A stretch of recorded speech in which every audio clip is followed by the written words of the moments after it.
My experience with Paper Mario, the Origami King.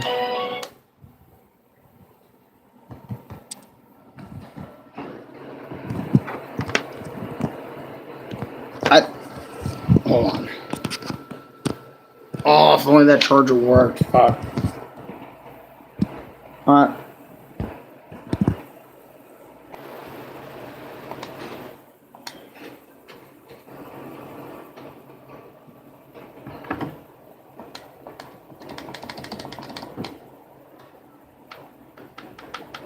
Weird.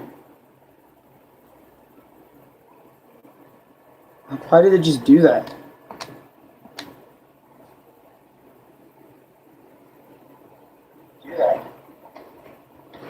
What the fuck?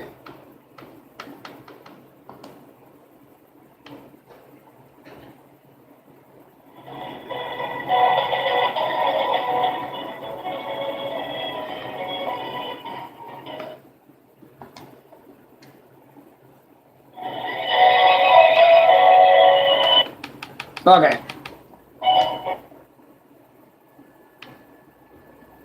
Sorry.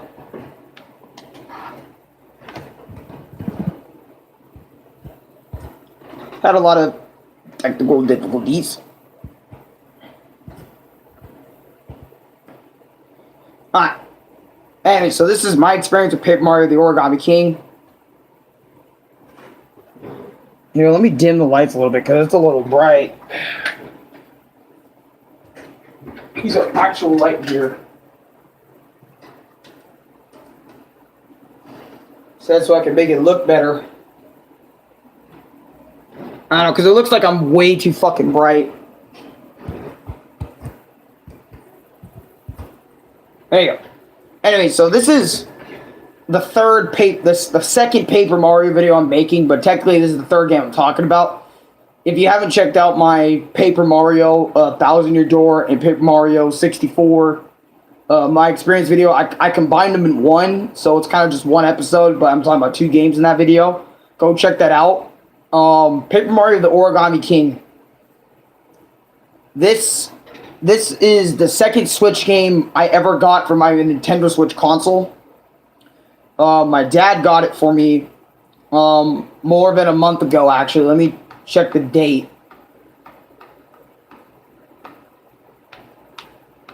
Yeah, 3 months ago. I've had Paper Mario the Origami King for 3 months. 3 real life months, man. I've had this game for.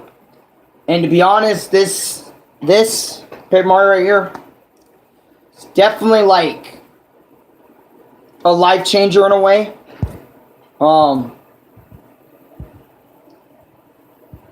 To be blunt,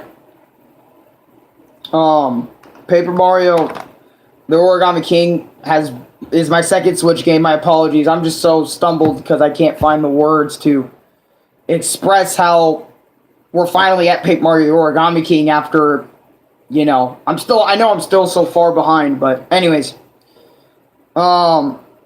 Background. Paper Mario Origami King is a 2020 cross-genre video game released exclusively for the Nintendo Switch console, developed by Intelligent Systems and published by Nintendo. It's the 6th game in the Paper Mario series, and it's the newest one. So, literally, your only way to play Paper Mario Origami King is if you buy a Switch and play this yourself. There's no emulation. You can't play it like that.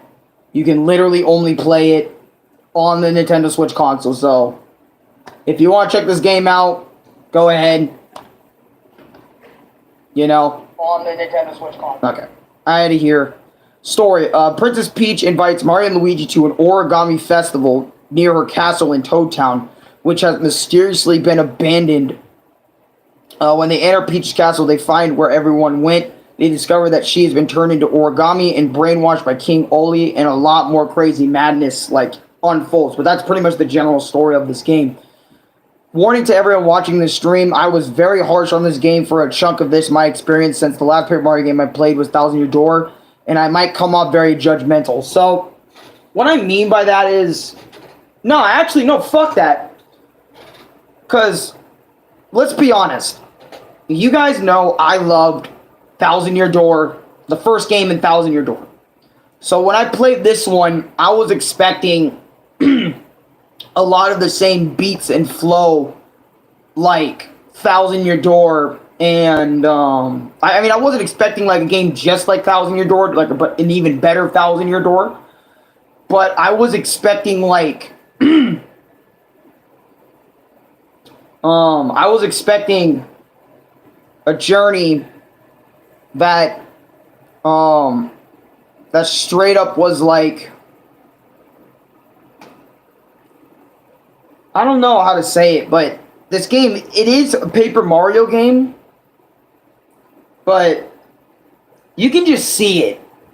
Alright, you can just see like this is such a limited Paper Mario game. It's the Paper Mario game that tries to appeal to everybody, but then ends up appealing to none of the people. Like, it tries throwing in everything that made it good in here, but then there's so many things that end up like going wrong with this game. It's not even funny. Anyways, I'll start with what I like, dislikes, all that other sort of stuff. We can get that out of the way right now. Starting the game off with Luigi driving Mario in his go-kart to Peach's castle is actually really cool. I actually really like the beginning of this game where Luigi is getting, like, you know, a little bit of screen time, but I'm going to be honest, I really would have loved to play him again, you know? I'm not lying. I would have loved to play him again. Yo, what's up, Jolo? How you doing? Number 2. Everything looks so HD. Y'all know I play a lot of retro games, so seeing a high HD game is very cool to me, and it's something I don't see all the time. Paper Mario on the GameCube was sick, yeah, but Origami King is not. Okay, but I'll get there, okay? I mean, I kind of changed my opinion as we go into this game, like, but it's definitely nowhere near up there as Thousand Year Door. Like, even its highest moments in this game are, like, just nowhere near my hype levels with Thousand Year Door and 64, you know, Paper Mario 64 and shit. But the fact that this game looks so beautiful, and it does, this is a beautiful piece of art. Like, the game in general, how everything looks from Mario to the world he's in, everything is just so good looking, so HD looking, and I'm glad they did that for the game. It actually makes it pop off even more. It's actually the best looking Paper Mario game other than the other ones and shit. If you're all about graphics and HD, you know, then you're definitely going to get a kick out of Origami King's little HD-ness, you know. Number 3, Luigi, already funny AF, saying to himself, I know what to do in these situations like this. He asked Mario, he'll know what to do, even though he's right there, right next to him, XD. So what I mean by that is Luigi's already kind of being funny at the beginning of the game, since Luigi's kind of a scaredy cat, you know, and he'll always ask his brother, hey, bro, what do you do, you know? And it's just funny that he straight up did that around the beginning portion of the game. It was funny as fuck. Number 4, Peach asking Mario for Toads to be silenced and stuff, which was pretty creepy, not gonna lie. When she was turned into Origami and she was talking about niggas being silenced, it almost felt like a horror game-like thing, and I was just sitting there like, what the fuck? Like, it really confused me. It was like, you know, isn't this supposed to be a Paper Mario game? Why is it giving me a little creepy vibe, you know? 5. The game teaches how to use 1000 fold arms. It's a little motion controlled, which tripped me out for a second. Not gonna lie to y'all. But you can also turn off the motion controls in the settings, so you can actually just move it to like a button press and shit. And to be honest, though, 1000 fold arms isn't like really that much of a thing in this game, to be honest. Like, to be straight up with y'all, I just remember like using the 1000 arms only in specific spots and like boss battles. Other than that, like the 1000 fold arms just wasn't that useful outside of having to open certain things, or like sometimes boss battle if you're able to slam and make the battle a little flashy. Other than that, it's not really extremely useful. What system is this for again? The Nintendo Switch, the newest Nintendo console. And it's the latest Paper Mario game in the series. And the reason why I haven't talked about Sticker Star or Color Splash is because I never owned a 3DS and I never owned the Wii U when Paper Mario was coming out. Or I didn't own it when Color Splash came out. It kind of broke on me really early on, so.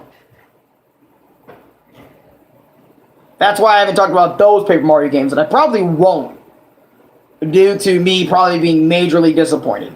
Anyways, number 6. Meeting Olivia for the first time was kind of cool. I kind of liked her character at first. I kind of hated her.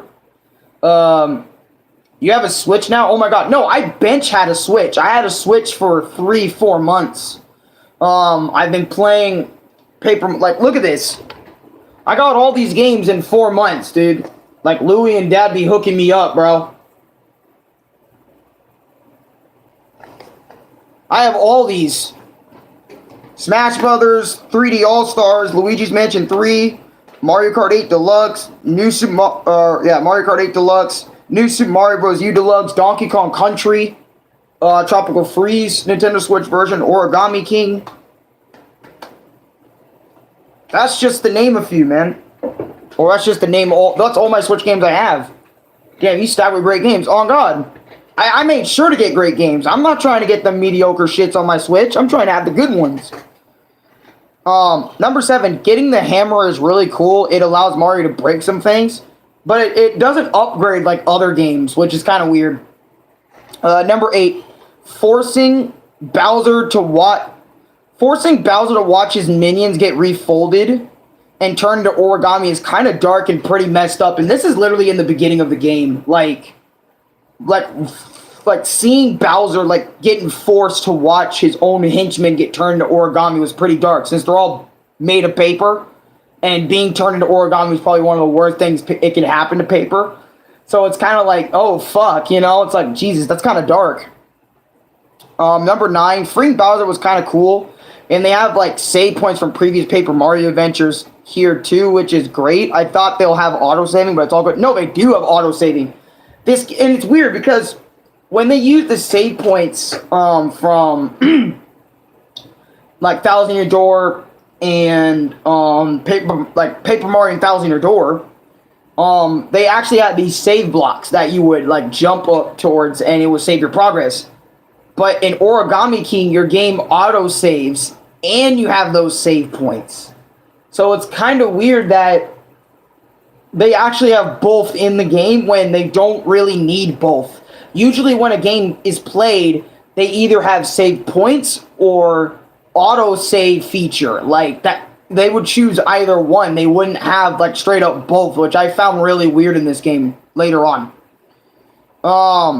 Number 10, the first battle, I would have enjoyed this more if Olivia stopped talking and let me figure out what to do instead. I'll bring it up later. So, for example, the first battle I got into at Origami King, Olivia was just chatting up the storm, telling me how to use the ring feature and all, and we'll get into the battle system here in a minute. The whole battle system in this game is like a ring thing, and you have to like organize enemies, kind of like a puzzle-based thing, and I'll bring it up when we get there. But I just remember Olivia like just chatting up the storm. Oh, line up the enemies like this and that and this and that, you know, just explaining all this, like giving me just like it puking up like words, and I'm like, okay, I get it. Like I really do get it. Like, thank you, I get it. Thank you. Okay, you can stop talking to me now. That's pretty much what it was. Number 11, Mario, Bowser, and Olivia running away from the castle and into Bowser's clown car was a pretty cool moment. I'm not going to lie. Like, it was pretty cinematic. And this game has a lot of cool cinematic little cutscenes. And I actually really like that this game has a little bit of little cinematic cutscenes. Number 12, the fact the game makes the player think Luigi died in the attack kind of heartbroke me. But I know he's okay because I watched videos, and plus, he's the brother of Mario. Of course he's fine. Yeah, so like, after King Ollie attacks the castle and turns into something completely different, everyone thought Luigi died.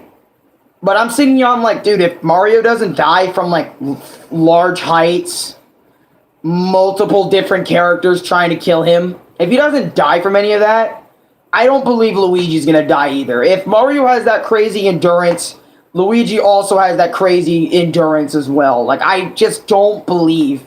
And here's my belief. I always believe, like, Mario and Luigi can do literally everything the same. Except Luigi can do slightly better than, because, he's taller, and other sort of stuff. But he has his own downfalls, too.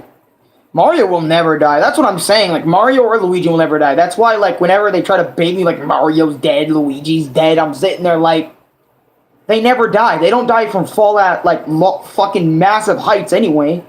They literally just plop to the ground like, ugh, and then wake up, like, a second later. Like, nigga, that's why I'm like, I don't believe, like, Mario can actually die. It's like, anyways. Number 13, Mario learning how to spread confetti on areas that have holes on them. Not gonna lie, it's kind of fun to do. It's kind of fun just douche. Like using confetti to patch up holes that King Ollie has placed around the world to use for his origami. I thought that was kind of cool that you go around using your confetti doing that, but it does get kind of old after a while. That shirt is fire. Where do you cop one? I don't know. I just remember, like, my dad buying me the shirt, like, online. I think it was either Amazon or something. Amazon, Walmart, wherever he got it from. And he just got it for me, but Dad cut off the sleeves since I don't know. Since my sleeves I kind of sweated through, like, way too much. So my dad just said kind of fuck it and cut off the sleeves. But to be honest, I think it was either Walmart or somewhere to get this. But I've always liked this shirt. I need to watch the anime again. But I haven't read the manga, so anyways. Number 14, not gonna lie, at the moment, Olivia's input at this point in the game kind of bothers me. Because she speaks a lot, and I'm just trying to figure shit out on my own. And I'm not gonna lie, and I get it, Paper Mario, the Origami King, they're trying to, it's for kids, I guess, even though, oh, it's okay, so custom made, but it was like a regular t-shirt. Yeah, well, no, like, my dad just literally went over, took some scissors, cut the sleeves off, and that's why it's like this. But the reason why this part is longer than this part is because I actually ripped a little bit of my shirt when I put it on one time. But that's why that's why the length is different. Oh, don't want to show a nipple. My apologies. But anyways, yeah, I just remember, like, early on, Olivia was very annoying to me. I didn't like her presence all that much, since in my time, since the games before that, I was playing Thousand Year Door and Paper Mario 64. I had no little companion buddy that follows me around and does nothing except plaster me with info. Unless we're talking about Navi from Ocarina of Time. But other than that, it's been a long time since I had one of those. And I just remember Olivia, like, annoying the shit out of me in the beginning. 15, while I was pulling on this vine, random things were falling from the sky, and the last one happened to be Birdo, which I thought was funny a little bit. Weird. I kind of take notes of this game, like, in, like, a lot of moments. 16, already going on a fetch quest to find the Soul Seed. Great. Just great for this old tree so he can restore his energy. Y'all know I hate fetch quests, so I'm just going to keep it brief. 17, I really love smacking the shit out of trees to make confetti fall out. And me having to collect it is really fun little distraction. And I'm not going to lie, going up to trees and just whamming them with your hammer, and then just, like, seeing all the confetti come out, it was just so satisfying for me. And my apologies again for making another my experience shortly after saying, hey, next week I'll do Origami King. My brain has just been shifting gears, all sorts. I'll explain it before I continue, but I want to apologize because my brain, as of late, has been thinking of so many different things, and I don't know, like, so many things. I'm talking about, like, maybe I should make some more friends, maybe I should do a little bit more of my life. Like, my brain has just been all over the place. What's up, Lucas? But my brain, like, literally my brain's been all over the place, and I was literally thinking earlier, I should just make the Origami episode, and then a few days later, I should just make the Donkey Kong Country episode, take a break, and then the week after that, just wait till Thursday, and then do Super Mario Galaxy. So we can just speed this up a little bit faster, too. I like speeding this up since you guys been watching the My Experience episodes for more than a few months straight now, so it's kind of like, holy shit, this is probably the most consistent Alex has been. Other than like a video break here and there. Anyways, my apologies. 18. Giving this old tree his soul seed made him and the other lady trees in the background sing. Mario and Olivia were just dancing in the back, XD. And now the old tree is a big tree, which I remember watching this moment. What the fuck was that? Snickers. Oh, come on up. My dog scared me. I know it's all talking, but have you heard of Super Mario 64 Kylo, Super Mario 64, Super Mario 64 Romac? Yes, I've heard of it. Almost anything Mario, I've heard of it or have played it. Almost. And it was weird because the tree had a dance like, and I was sitting there, I was like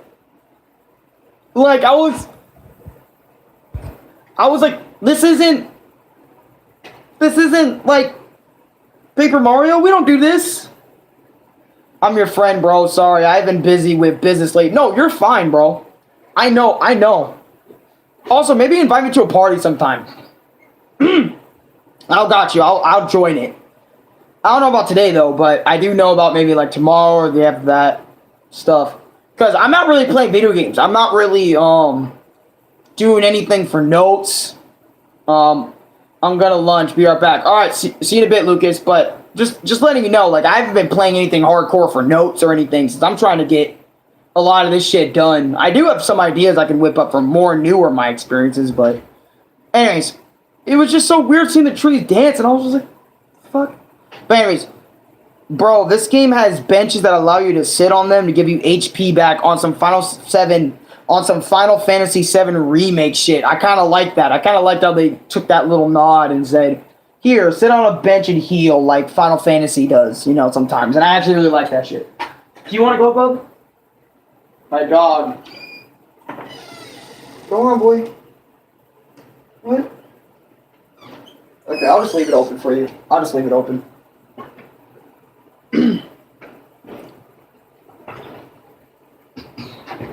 Okay. My apologies. 20. When the Goombas said we're taking an L on this one, made me cringe a little bit.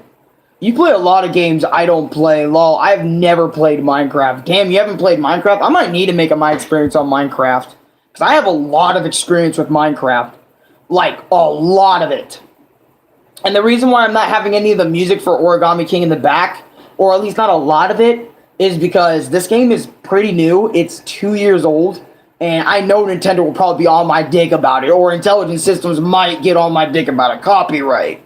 But I'll still, like, give you guys little examples of music and shit, and how I feel compared to Thousand Year Door or something. How much better Thousand Year Door is and compared to battle music and stuff. Just saying. I'm doing that. I'm gonna do that. I'm gonna do that. But yeah, when Goombas started saying shit that kids say nowadays, like, we're taking an L on this one, I was like, don't say that shit again. Dude, just don't. And Intelligent Systems, why did you make a Mario character, we're going to take an L on this one? Don't do that again. It's not funny. I don't think it's funny. I just think it's cringe, like, hearing a Mario character or somebody like, or anybody in any video game that I play, like, that's just as bad or almost as bad as Donkey Kong saying, looks like I should take this L, bruh. Like, I get it. Like, you're trying to appeal kids that are in this generation, this day and age. But I'm sitting here just cringing at myself because Thousand Year Door didn't do that. Paper Mario 64 didn't do that. So I'm sitting here like, why are you doing that? Like, seriously, why are you trying to do that? It just made me look at you like, I don't know if I should be happy for you or... I don't know. Anyways, 21. They're trying to appeal to younger crowd. I know, but it's just like, why though? Like, Bro, okay, anyways, 21. Hanging around Toad Town, even if it was abandoned, was super fun to explore and go in and out of people's houses to see what's going on. It was fun. But anyways, 22. My thoughts on the battle system for Paper Mario, the Origami King mostly for regular battles and boss battles, but we're going to talk about regular battles here. I want to start out by saying I see what Intelligent Systems were trying to do with the battle system this time around.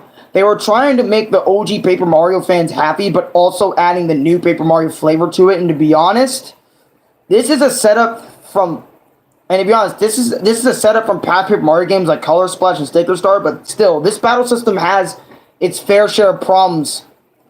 The next Paper Mario game can sort it out. For example, you can line up turret-based enemies to go in that lane, which, to be honest, is pretty fun, but can get very repetitive because you fight so many enemies. In Thousand Year Door, the repetitiveness is negged because you have to think about each move you do very carefully, especially during boss fights. In Thousand Year Door, in Paper Mario the Origami King, you barely have to think at all because all you need to do is line up everything correctly and you're golden for decent damage, which can lead to the player feeling bored after a while after the battles. And since they're bored of it, it can lead to repetition, and that can lead to putting the game down in some cases. But overall, I love the battle. I don't love the battle system here. By the end of the game, I did not love the battle system here. Even with flaws, items, at least it helps a bit. Like, I'm gonna be honest, the battle system here, even in my notes, I called out the battle system. The battle system here is pretty much a puzzle-based thing that you have to line up each enemy in the correct lane so you can get damage off. And most of the time, when you line them up all correctly, you either kill them in 1 or 2 goes. Like, no cap. There's literally no fucking thinking. When I was playing, I'm not good at the puzzle shit. So I would either take the damage... or just not even try to think of a puzzle at all. I would just go to that lane, waste more time, and just kill the enemies. In Thousand Year Door, I was always engaged with the battles because of its badass music in the background, and I had to think of what ability I wanted to use on that said enemy every time. And I'm telling you, the music carried a lot of those battles a lot. I'm not trying to say the battles are boring in Thousand Year Door, but I'm telling you, in Origami King, man, it gets repetitive. It feels samey after every single fucking time. It really does, and it just sucks. Yeah, the puzzle-based battle system gets annoying after a while. Meanwhile, in Thousand Year Door, in the first game, it wasn't that, like I repeated in my notes here, it wasn't that bad straight up because of the simple fact that you had to think of every move you had to do. Instead of just, okay, whatever they're placed, let me just jump and hammer them. Let me just straight up do that instead. Like, why?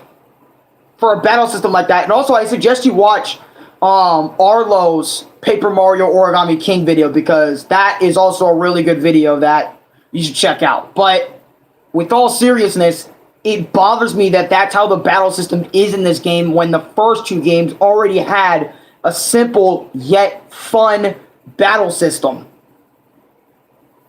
23. Being in Toad Town's underground theme, its own little remix, SMV1's underground theme, I thought was pretty cool. 24. The battle themes for Paper Mario the Origami King are alright. Honestly, every time I think of the perfect battle theme for Paper Mario, I think of Thousand Year Door's battle theme. I'm sorry, I can't let myself say these themes are pretty good. Some of them are, but I have huge problems with them. I don't like any of them compared to Thousand Year Door. Hell, I've noticed my opinion on each battle theme changes if I want to feel nice to the game. I say they're good, but deep down, I'm like it's nothing compared to Thousand Year Door's battle themes.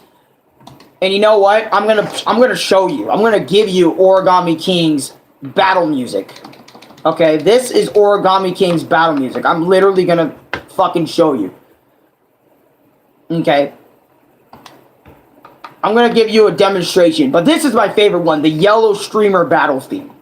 The Yellow Streamer battle theme for me was easily one of my favorites. It actually made the battle theme a little better compared to the other ones.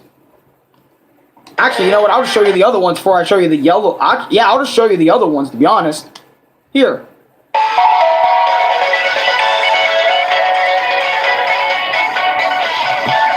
This is Autumn Mountain's battle theme.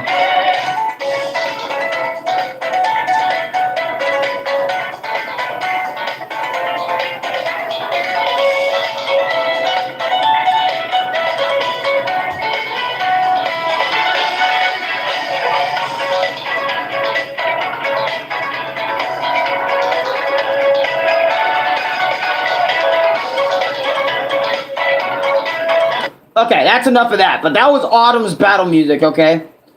You know, basically think of that as the battle music. And then let's go to Yellow Streamer, which Yellow Streamer is my favorite. It actually has a desert vibe, and it works. This battle theme version, this version of the battle theme, for me, it works for me. It actually works. See, this shit I can jam my head out to, like. And this is later in the game, bro. This is later, like really later. But even this one, right? I can jam my head out to it, you know, and like it. But I'm sorry, but comparing this to Thousand Year Door, it's just not fucking there. But it's definitely an improvement over Color Splash and Sticker Star's music, or at least Color Splash's. Color Splash's battle music is fucking lame. Ugh.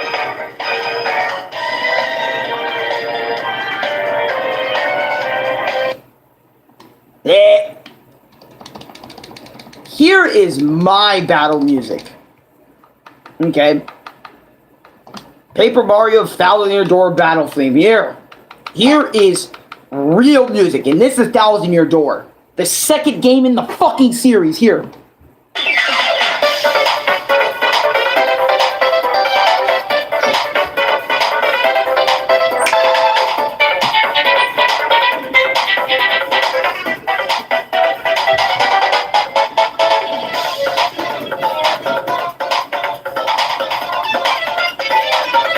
Better, isn't it? Much fucking better. Even Super Paper Mario does a better job than Origami King, and that's the third game in the series.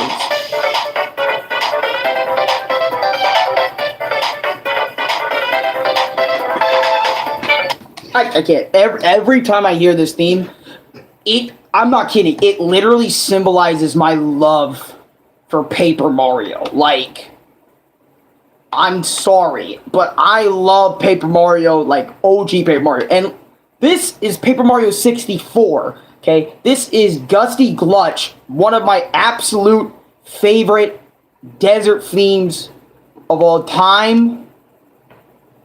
Favorite desert theme? Like, one of my absolute favorite desert themes of all time. Okay? Absolute favorite desert themes of all time. Okay?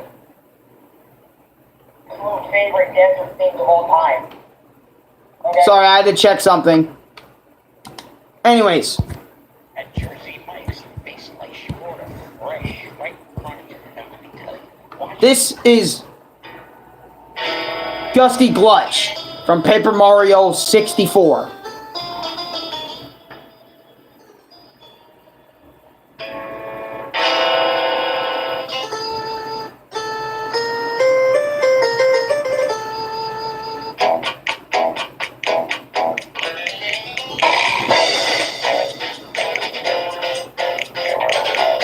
The Nintendo Direct was better than the last one, hands down. I don't care what anyone says.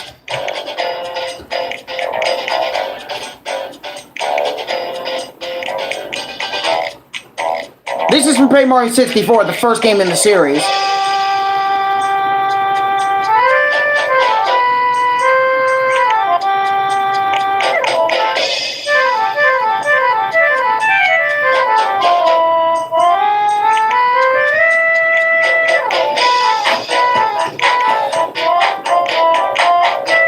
Fucking perfection.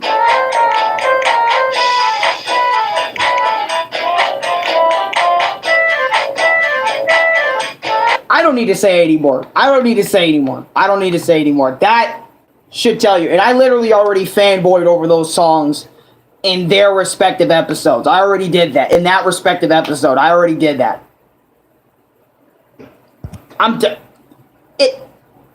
There goes my point. That's my point exactly. Old Paper Mario music is so much better than current Paper Mario music, and it's not even close. It's not even close. Now imagine if they updated the music for 2022. No, actually, if they made remakes and changed all the music, I'm going over to Intelligent Systems, and I'm punching every single one of them in the mouth.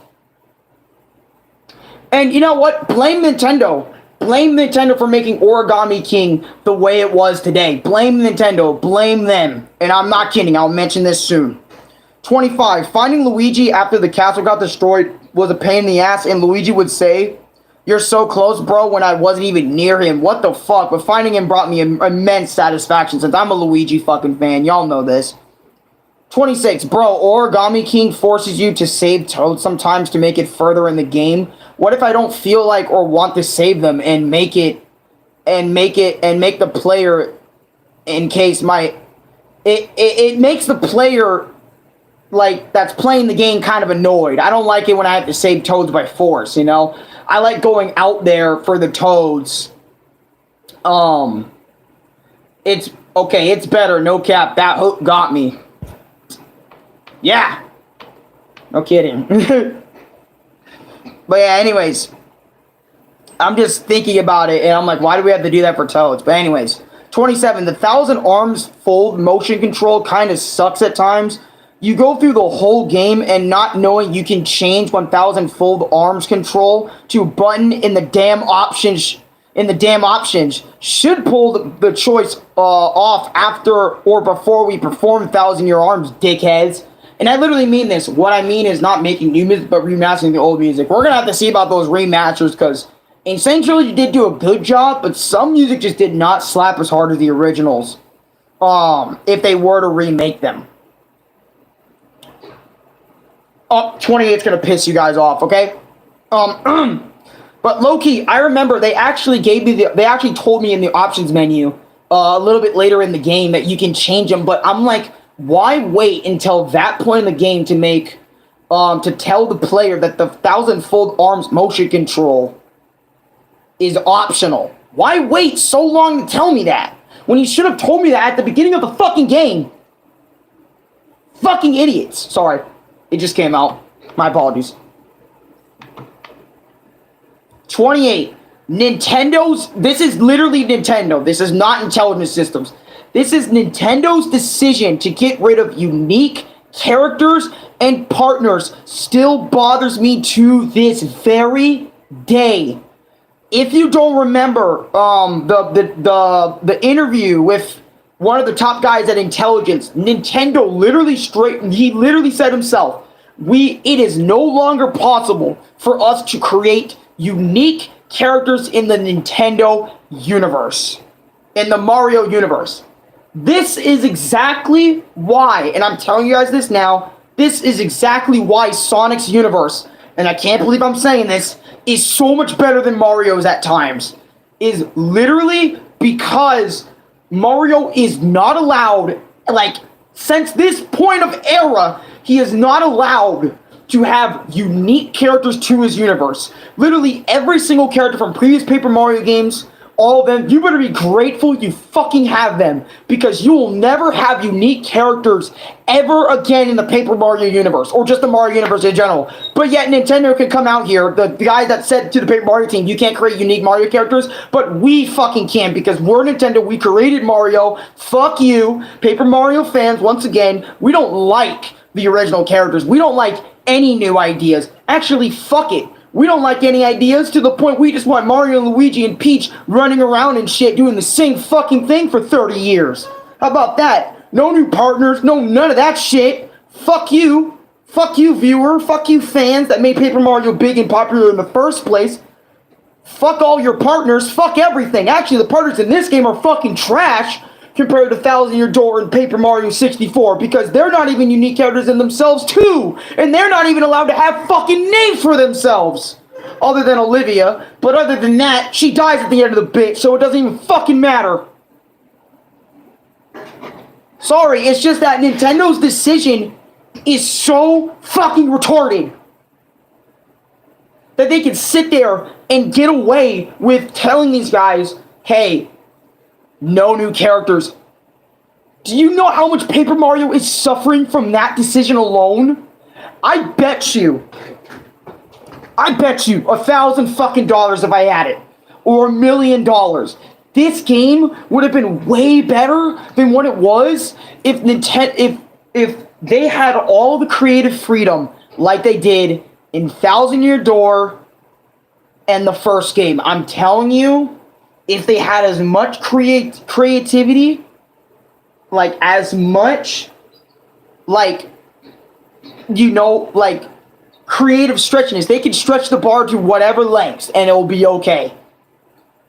And yet, because of that one Nintendo decision, play this game and you can feel how limiting the developers were when creating this fucking game. You can fucking tell. You can tell. And Nintendo doesn't care. Nintendo really doesn't care about people's opinions on partners or anything. If this is Miyamoto's doing or anyone higher up, I will smack you in the mouth.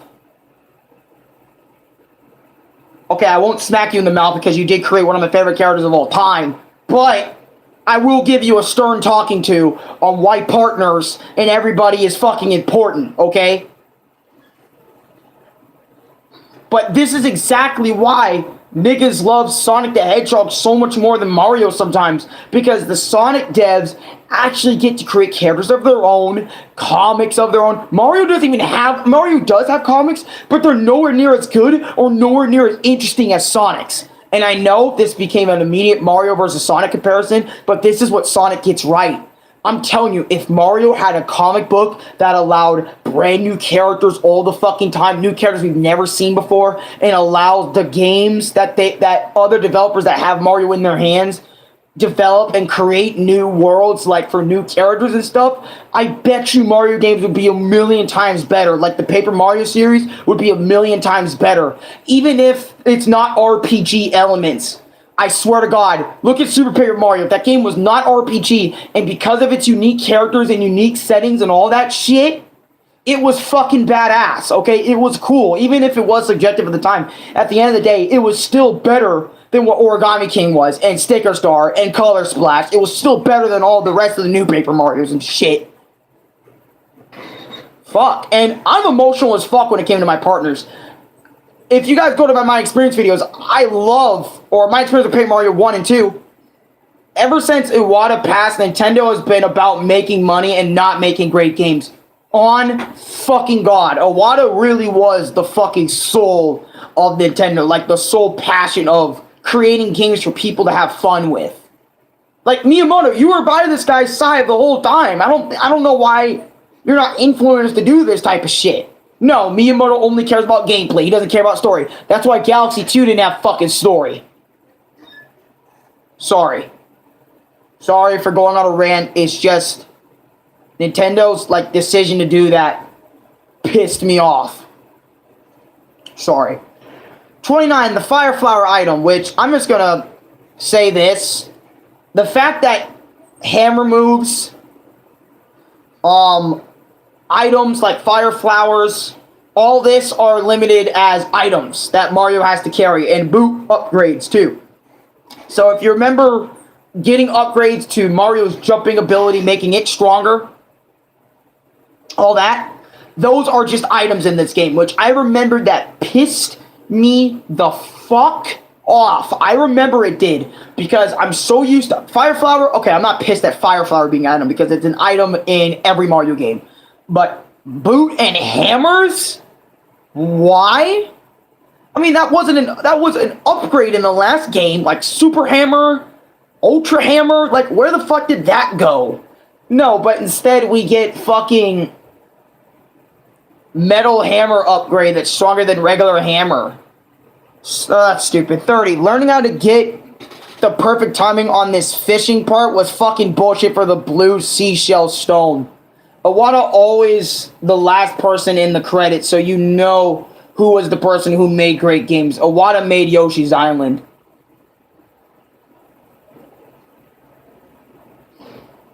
You know, and Iwata, I think, was also the one that made Year of Luigi a fucking thing, so... Yeah, Iwata just was the sheer passion and love in Nintendo. I swear to God he was. Man. 31, not gonna lie, going on a quest to get all these seashell stones was a mix of bullshit and kind of fun. 32, going inside the Earth Valley Metals Temple is pretty cool. It gives me museum vibes because they have these things that you can like pay coins to hear the stories of the Earth value metal and later on slam the fake wall to continue exploring the temple. It has some amazing puzzles. 33, the Earth value metal boss battle. This boss battle really pissed me off with go with the flow, go with the follow the arrow shit. Not gonna lie, I really don't like that compared to how regular battles, Paper Mario, the Origami King work. Compared to regular battles of Paper Mario Origami King work, or compared to Thousand Year Door, but defeating him was really satisfying. No cap, I wanted to be done with him quickly. So to be honest, I remember the boss battles in this game. For me, I did not like the arrows, where you had to think like strategy. And at first, I was like, isn't that kind of hypocritical of me talking about how I loved strategy in Thousand Year Door, but not love the strategy that they did here? I got used to it later on, but I remember since it takes me a while to get used to things, you know, that's why I didn't like it at first, because it was my first time, like, ever doing it.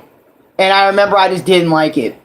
34, Olivia transformed to Earth Elemental. Not gonna lie, the transformation sequence was pretty dope. Felt very Transformers or mecha anime vibes. Not gonna lie. 35, Overlook Tower. Going into this place, went into the... Oh my god, why is my notes fucking freaking out? Going into the elevator and a bunch of, what the fuck? Notebook, unfortunately. What the shit? That was weird. Little Jimmy is freaking the fuck out. Iwata made Kirby, Mario, Metroid, Pokemon, Zelda, many more. He did. Going into this place, the elevator, and a bunch of colored pencils came shooting through, making us go all the way back down, or crashing down, if you will. And we later had to help out Head Chief to get rid of these little Goombas, which was pretty fun, not gonna lie to y'all. And after that dude, we made it to a higher floor, and we were outside then the colored pencil missile started looping up. Wait, hold on. Okay, I'm gonna restart Little Jimmy. I don't know what's going on. Give me a sec. We'll just talk for a little bit, because Little Jimmy is fucking freaking out on me. But what I was trying to say was, I remember going to the Overlook Tower and, like, having to battle these colored pencils and shit. It was weird. I'm gonna be honest, it was weird. It was really weird. Oh yeah, and that's right. Paper Mario the Origami King isn't allowed to have original bosses. So they have to use school items to contemplate with bosses.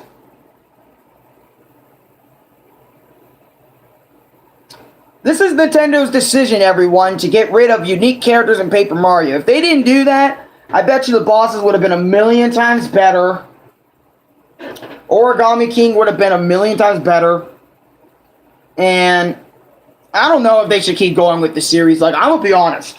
I'm gonna say this before my notes come back. I think they should have stopped Paper Mario after Super Paper Mario. Because every game after Super Paper Mario was straight up downhill. And I'm not exaggerating. The game really was a downhill from there. No cap. And I'm going to go put this on the charger since I'm not putting on music or anything. Like, to be straight up. No, whoops. Wrong fucking charger.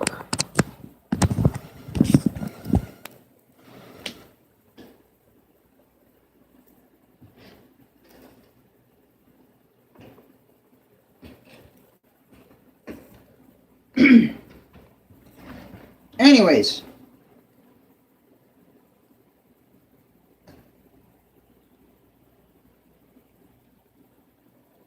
Okay.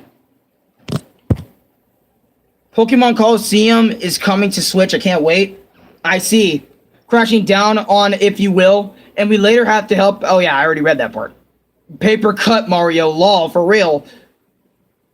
Not. Yeah. Little Goombas. Pretty fun, not gonna lie to y'all. We made up higher floors outside. The color pencil missiles started loop.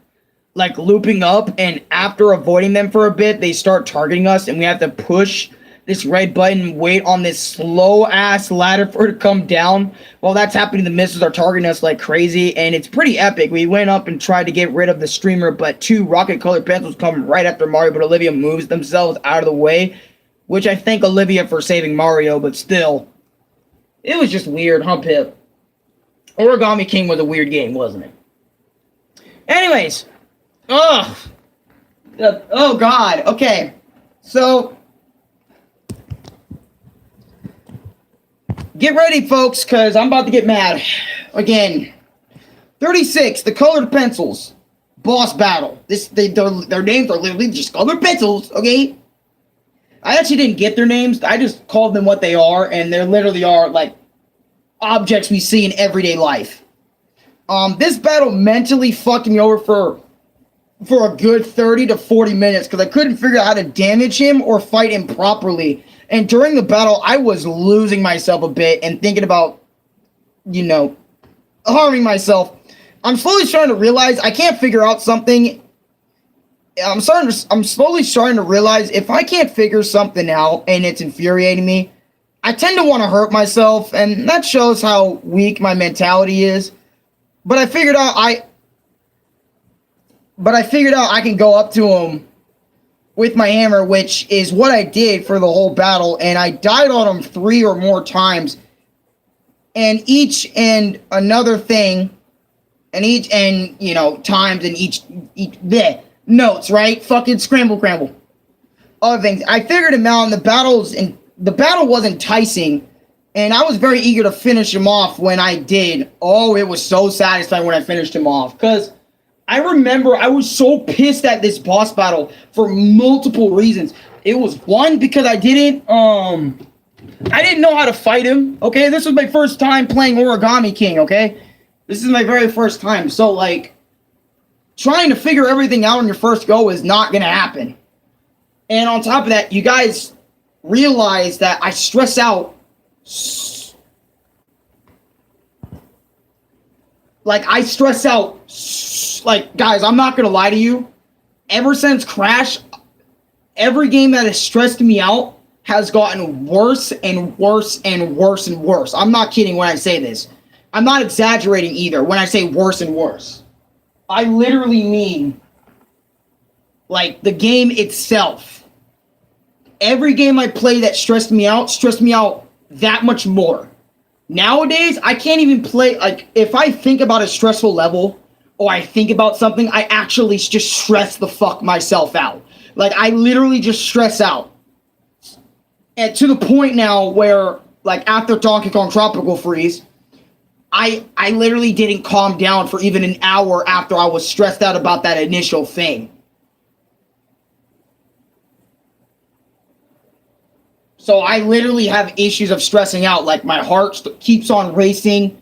Like, I'm not relaxing. I'm literally just still stressing. And it's just slowly going away. And I'm starting to have, like, effects with that shit. Like, I get chest pains and shit. Heart aches, sometimes here and there. Breathing may be a little difficult.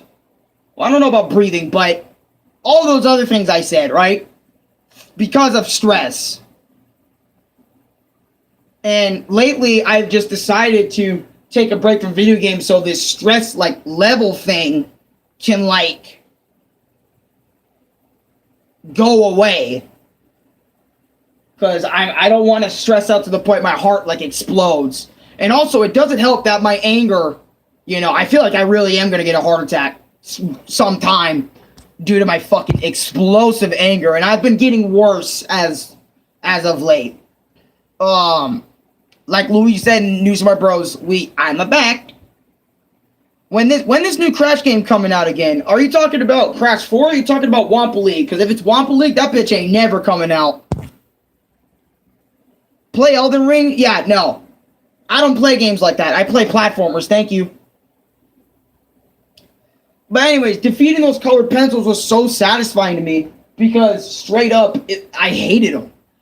Like, I hated this boss fight. I hated the Earth Value Metal boss fight. I hated the colored pencils, and just Hirashi was also a great loss when he retired. Him and Iwata were what made Nintendo's heart. Lol. 37. But Bomb has short-term. Bobby, the Bomb, our fake partner, our first fake partner.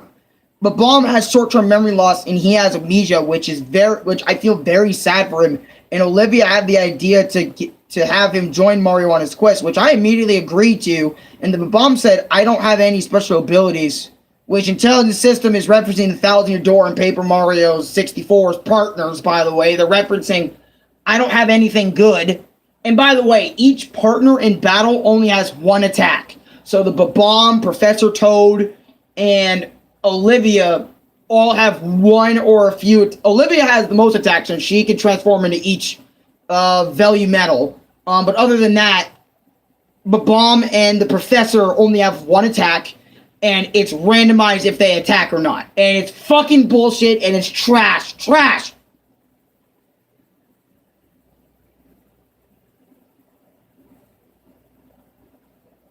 What the? Did little Jimmy just freeze on me? It just froze on me.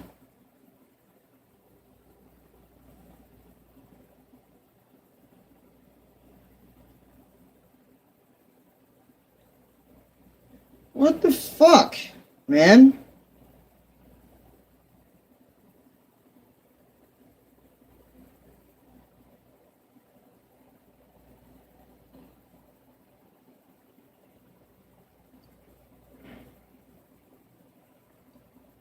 Yes, restart my device. I don't know what the fuck, dude. Hey, Snickers. Hey, buddy.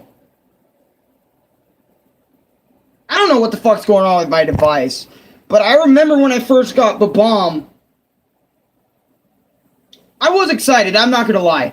I was excited when I first got the Bomb because it was throwing me a bone of Thousand Year Door vibes and 64. Okay? And you guys know I love those Paper Mario games to my heart. That's what got me into the Paper Mario series in the first place, is me playing the first game on my YouTube channel, which I actually did. And then I just played it again off camera. Like restarted it like a while later. Like quite a long time later, because I wanted to actually experience the full-on experience of original Paper Mario and Thousand Year Door. But I'm sitting here thinking of a Bomb Buddy, and I'm like, I wish there was something more unique about you, other than you having amnesia and losing your explosive string. I don't know.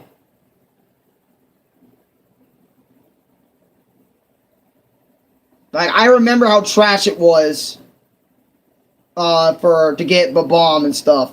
Anyways, 38. Autumn Mountain is a very nice place, and I love this Chinese style of music. It's very calming, and I need that type of music after my last fight. I remember it was compared to everything else. But anyways, 39. But Bomb kind of pissed me off because in the first fight, he didn't do jack shit. And the second we were in the next battle, he wanted to help out, and I'm like, holy shit, an actual partner that doesn't just give me advice and helps me with 1,000 arm fold. He does 20 damage with one attack. Too bad he doesn't have two moves or like anything that makes the Bomb special. And I really felt like Origami King threw these. Like, I really felt like they just threw us the little partners like the Professor and the Bomb just to like satisfy us. I'm pretty good. Waiting for this pre-launch token starring in 5 minutes. I don't know. Like, it just, I remember Bomb pissed me, like, he pissed me off a lot. And I don't know how to say better than that. Like, how angry he made me feel. And we're not even done, and it's only an hour already. This is going to be my longest Paper Mario video. Fuck me. Okay. Anyways. 41. Getting, the Bomb getting into so much trouble if it, anyways. Oh god, 40. I meant 40, not 41. But Bomb getting lost in tall grass, so he decides to go talk with this shy guy wearing a sombrero. And he's so relaxed. Glad he made a new friend. 41. But Bomb getting into so much trouble, it bugs me the amount of times we have to rescue him. Like, what the fuck? About 3 to 4 times. Mostly like 3 times. And when we rescue someone that isn't a part of the main goal of the game, that's where I know you're trying to drag your game out. Like, that's where I clearly am like, I get the idea that you want to drag your game out. You want to make your game longer than what it needs to be. I love it when games are simply as long as they need to be, but if you want to do more in the game, they give you options for optional content and shit. Obviously, I appreciate that. But if you're putting shit like this in your main game, where it's, I have to go save this bitch, I have to go do that, this and that, that's not a part of the main quest, it's going to feel really gimmicky / side questy, fetch questy to me. And I don't appreciate that shit. I want to play the main game and fuck off. Okay? I don't like it when we just, hey, yeah, fuck the origami mission, right? Let's go save Bobby 3 to 4 times. Fuck it. Why not just save him? It's like, doesn't that bother you? Bothers me. Tell you that much. Fuck that shit.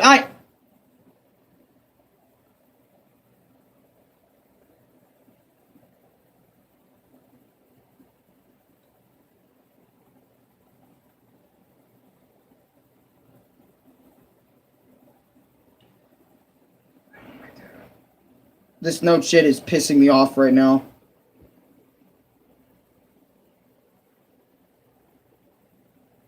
Thank you! God. I don't know why this note shit's pissing me off. I'm fine, Brandon. How about you? The I'm a back part is always to say I'm back. Yep. 42. After everything Mario and Olivia did for Bob, oh my god, he decided to not enter the shrine with us to help us fight the water value metal. Was a lazy asshole. I'm starting to question why I said yes, oh yeah, because I thought he was going to be a respectable partner like everyone else from Paper Mario 64 and Thousand Year Door. And I'm not kidding, but Bobby / Bob-omb, he pisses me the fuck off. I remember because every partner went with you to life and death. Life and death, bruh. Life and death. They went with you to save Peach in the first game. It was all about Peach, and it was all about helping them out to the point that they have so much respect for Mario, they're going to join him on his journey regardless. Same with every nigga in Thousand Year Door. Why is Bob-omb suddenly being here like, I'm scared of this shrine, let's not go here? Why? Why are you being a dickhead like that? After what Mario and Olivia did for your bitch ass?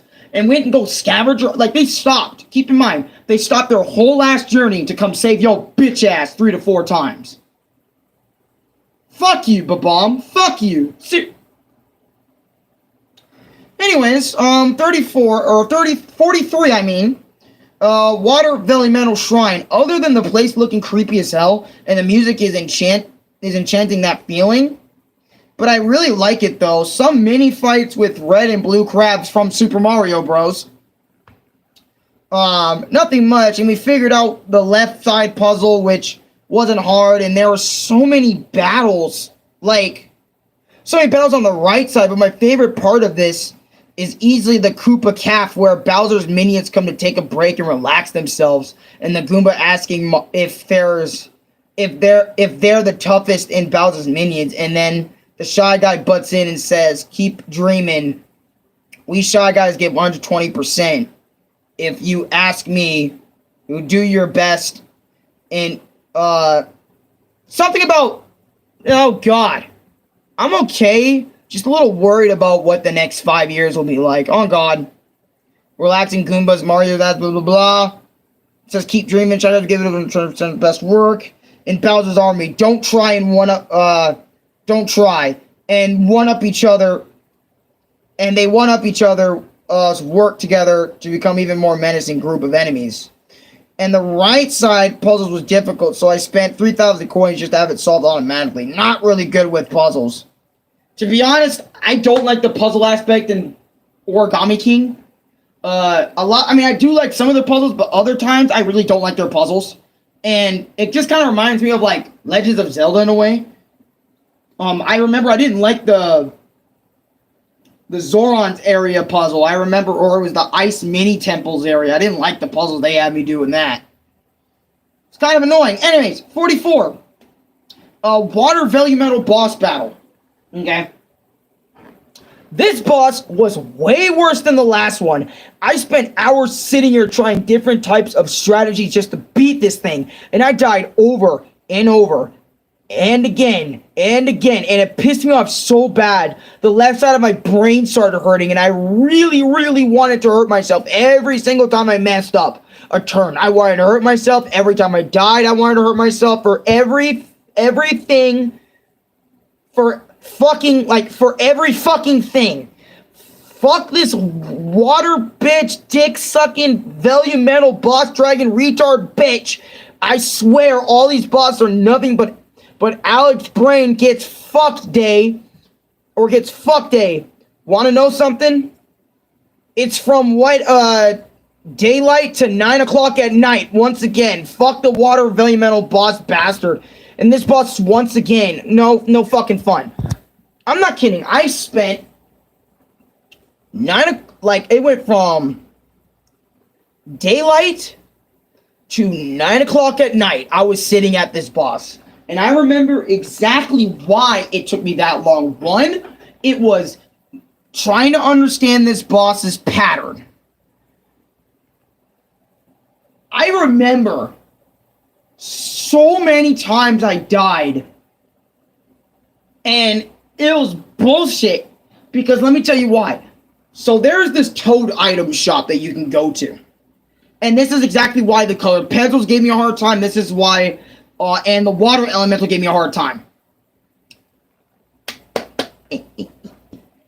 I did not equip any items to Mario's character. So for example, health increase, didn't equip it. Because I didn't know the Toad shops at the time when I was playing this part was available, meaning I could have had more than 50 to 60 HP going into this boss battle.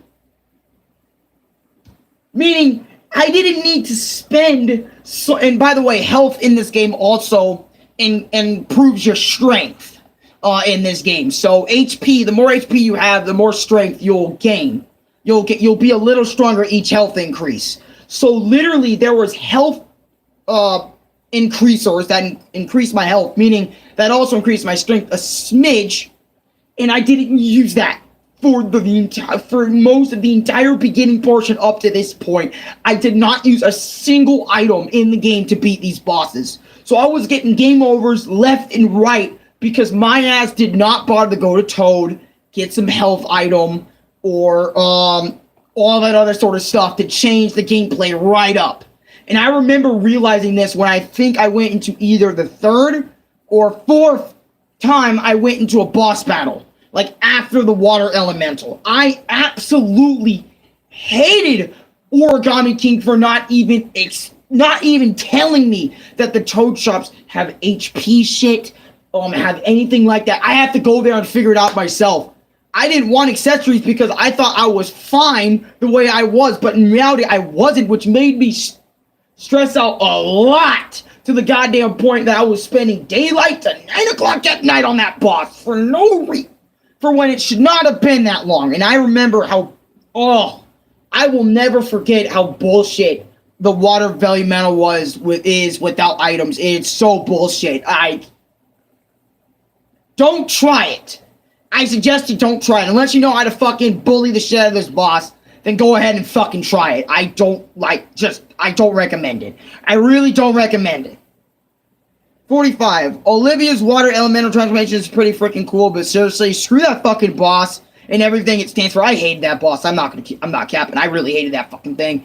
46. Another thing. Why isn't Mario getting better permanent upgrades, for example? The Super Hammer. It allows Mario's hammer to deal a bit more damage than the wooden hammer.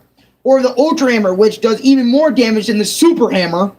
And shoe upgrades that allow Mario to jump to do more damage than before.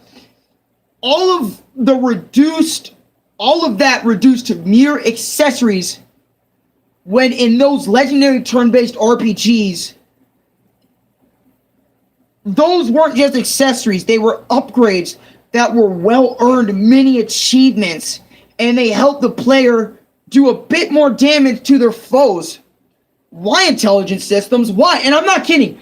I remember when, dang, sounds like a new player of FF7 without a guide trying to understand the junction system. Seriously. I remember I was having a fucking fit when I heard all the items, because I actually was going in this game thinking, this ain't gonna be like Thousand Year Door, but it's gonna maybe have some similarities. Fuck no. I mean, it does, but it also doesn't at the same time. Like, everything Thousand Year Door did, this game is like a significant downgrade for. Boss design, characters, everything is just a massive downgrade to from even Super Paper Mario is a downgrade. So I was sitting here like thinking the hammer and shoe item like Thousand Year Door were gonna be upgrades to Mario's character. Nope, they are literally just fucking items that you can just purchase with coins.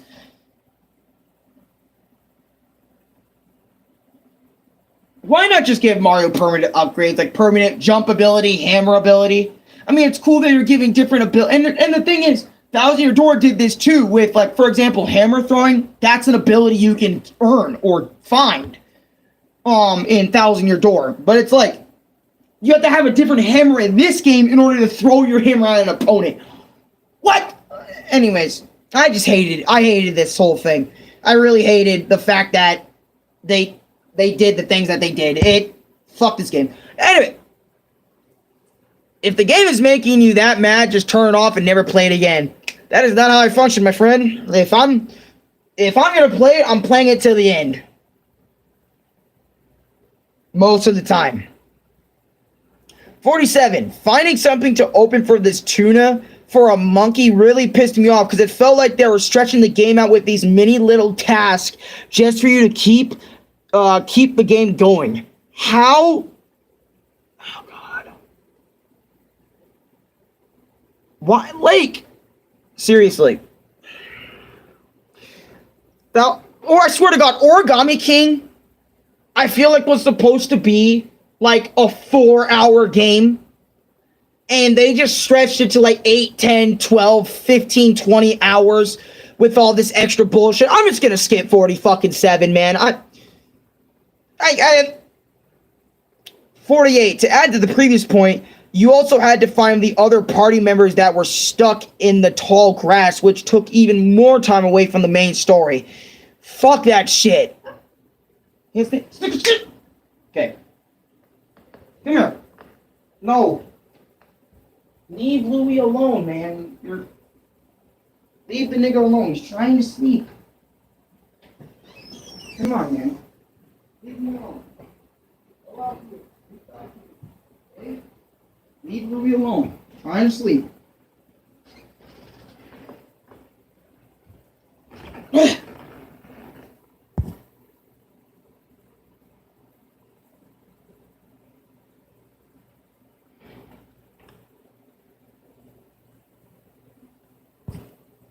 Anyways, I know it's off topic, but do you know that if you jacked up too much in too many days, you don't resist, you die? I didn't know that. Thank God I know some self-control. Because Nintendo does not care about the consumer anymore and just wants money. But the new Direct looks like Nintendo is trying to make good games again. We will see. Seriously, that Nintendo Direct was pretty disappointing. I mean, it was good with GoldenEye being online. That is an awesome reveal right there. We got the new Zelda shit. We got Pikmin 4, which was cool. We got a little bit of the Mario movie announced. They didn't announce much, but they said a little bit more than before with it. Which I'll probably mention Nintendo in their direction sometime. It's just not now. 49. Controlling the boat felt very freaking slow, and it got progressively harder after a while. Started with falling rocks, broken wood in the water. Same with rocks and said spots of the water and whirlpools, which was very scary, all things considered. And I fucked up on this once and got a game over, but I figured it out. Still kind of bull, but what they put me through, especially after that, what just happened earlier. I remember how bullshit this was. Pokemon Scarlet and Violet. I heard that because people don't have self-control over it. Blood pressure gets higher, stress levels even higher than average. Yeah. I mean, well, I don't know if that's true, but when you do jack off, you do actually get warmer. Like, your body does genuinely get warmer. What, Pip? I know. But yeah, your body genuinely gets warmer. So it's like you have to constantly deal with that when you're getting into it. I know that came from saying that on stream, but it happens. And if you're too hot, yeah, you will sweat.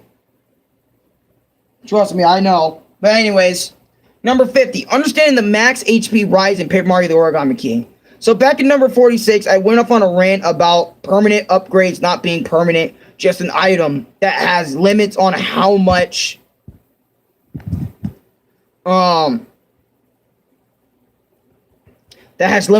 they can be used before they break. But it makes sense once I explain the health/HP. So every time Mario gets a max HP raise, not only your health goes up by 5 or more, but you get a little bit stronger in the process. So for all, making your normal hammer and attacks, jumping attacks, and maybe item attacks are all stronger than before. And all of this kicked in when my dad and I talked about it, and how it kind of feels like a level up in a weird sort of way.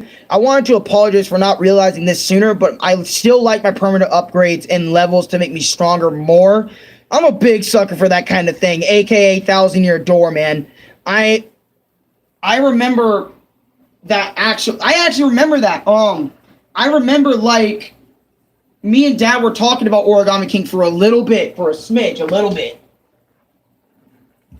And I remember how much I was talking about how you don't level up in this game, like, at all. You don't level up in Origami King. But then Dad was kind of like, wait, your HP rises and you get a little bit stronger. Isn't that kind of like a level up system in a way? And I remember when Dad told me that, that's when I was like, I have to write this down. Because it's true, in a way, it kind of was like a level up system, but I still prefer the method of 1,000-year door and Super Paper Mario, like the original Paper Mario. I like it how you have a bar, and if that bar reaches 100, you'll level up, and you get to choose which thing you want to upgrade, like your attack power, your health, your this, yada, yada, yada, right? So when all that's said and done, when I did that, when you're doing that, in my opinion, I feel like it's better because I know you're leveling up. I know you're getting stronger. But in Origami King, yes, you are getting stronger, but it doesn't feel that way. It's still, I mean, it feels like you're a level up system, but it also doesn't. Because at the same time, it feels like a leveling up system. Like, all the enemies after you get that health increase, health upgrade, are literally on your level anyway. So it doesn't even fucking matter, I feel like. But the fact that I didn't realize that sooner, when Dad was, before Dad told me, thank you, Dad, by the way. And also, thank you, Dad, for buying me the game, even though this Paper Mario game, compared to all the others, isn't as good. But I will forever be appreciative of when somebody gets me something, and I have to respect that regardless, even if the game is not omega good. You know, I still enjoyed Paper Mario the Origami King, which I'll get into. But, anyways. 51, Shogun Studios. I like how this place looks very samurai-like and Japan-styled. Well, duh, this place is called Shogun Studios. Not gonna lie now, we're in this abandoned old-style like Japan, and it looks really cool. And this Goomba pulled us over and told us some hooligans took over Shogun Studios and it's up to Mario and Olivia and the Bomb to save the day. A lot of shit happens, like the staff key gone missing, etc. Shit. And trying to navigate through Shogun Studios is like a damn maze. To be honest, it really is. 52. In the staff room, we have references to other video game characters. We got Samus's helmet, which Mario does Samus references by shooting her weapon. A Goomba head, and we reference Mario series with that. And then a Donkey Kong head, which represents Donkey Kong. I actually kind of really liked it when we were in the staff room. We got to try on these different helmets and shit. It was actually kind of cool. The Tricky Ninja House. This was a lot of fun. Usually shit like this. Like this shit doesn't like amaze me.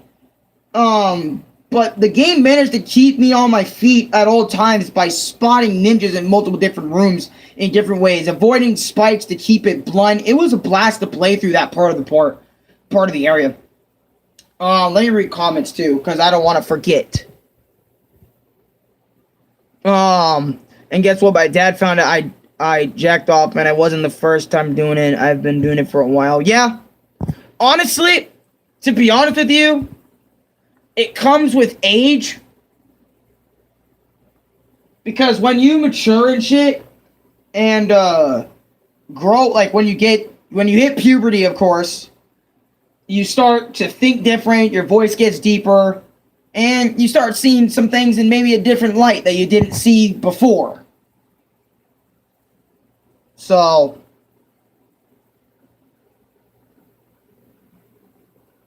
just gonna say that.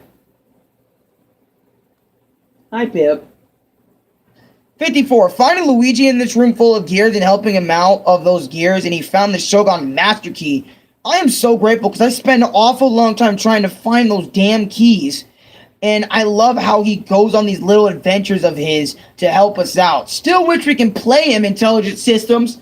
And the only time we were able to play Luigi in the entire Paper Mario series is Super Paper Mario. So be respectful for the third Paper Mario series, because we were able to play Paper Luigi in that bitch. And I'm telling you, yeah, I bitched this whole game and I'm not playing my nigga Luigi. Anyways, 55. Understanding Olivia as a partner / a friend. This is where I feel like Olivia onward with the health system, Olivia and onwards, this is where I start giving the game a little bit, I don't know.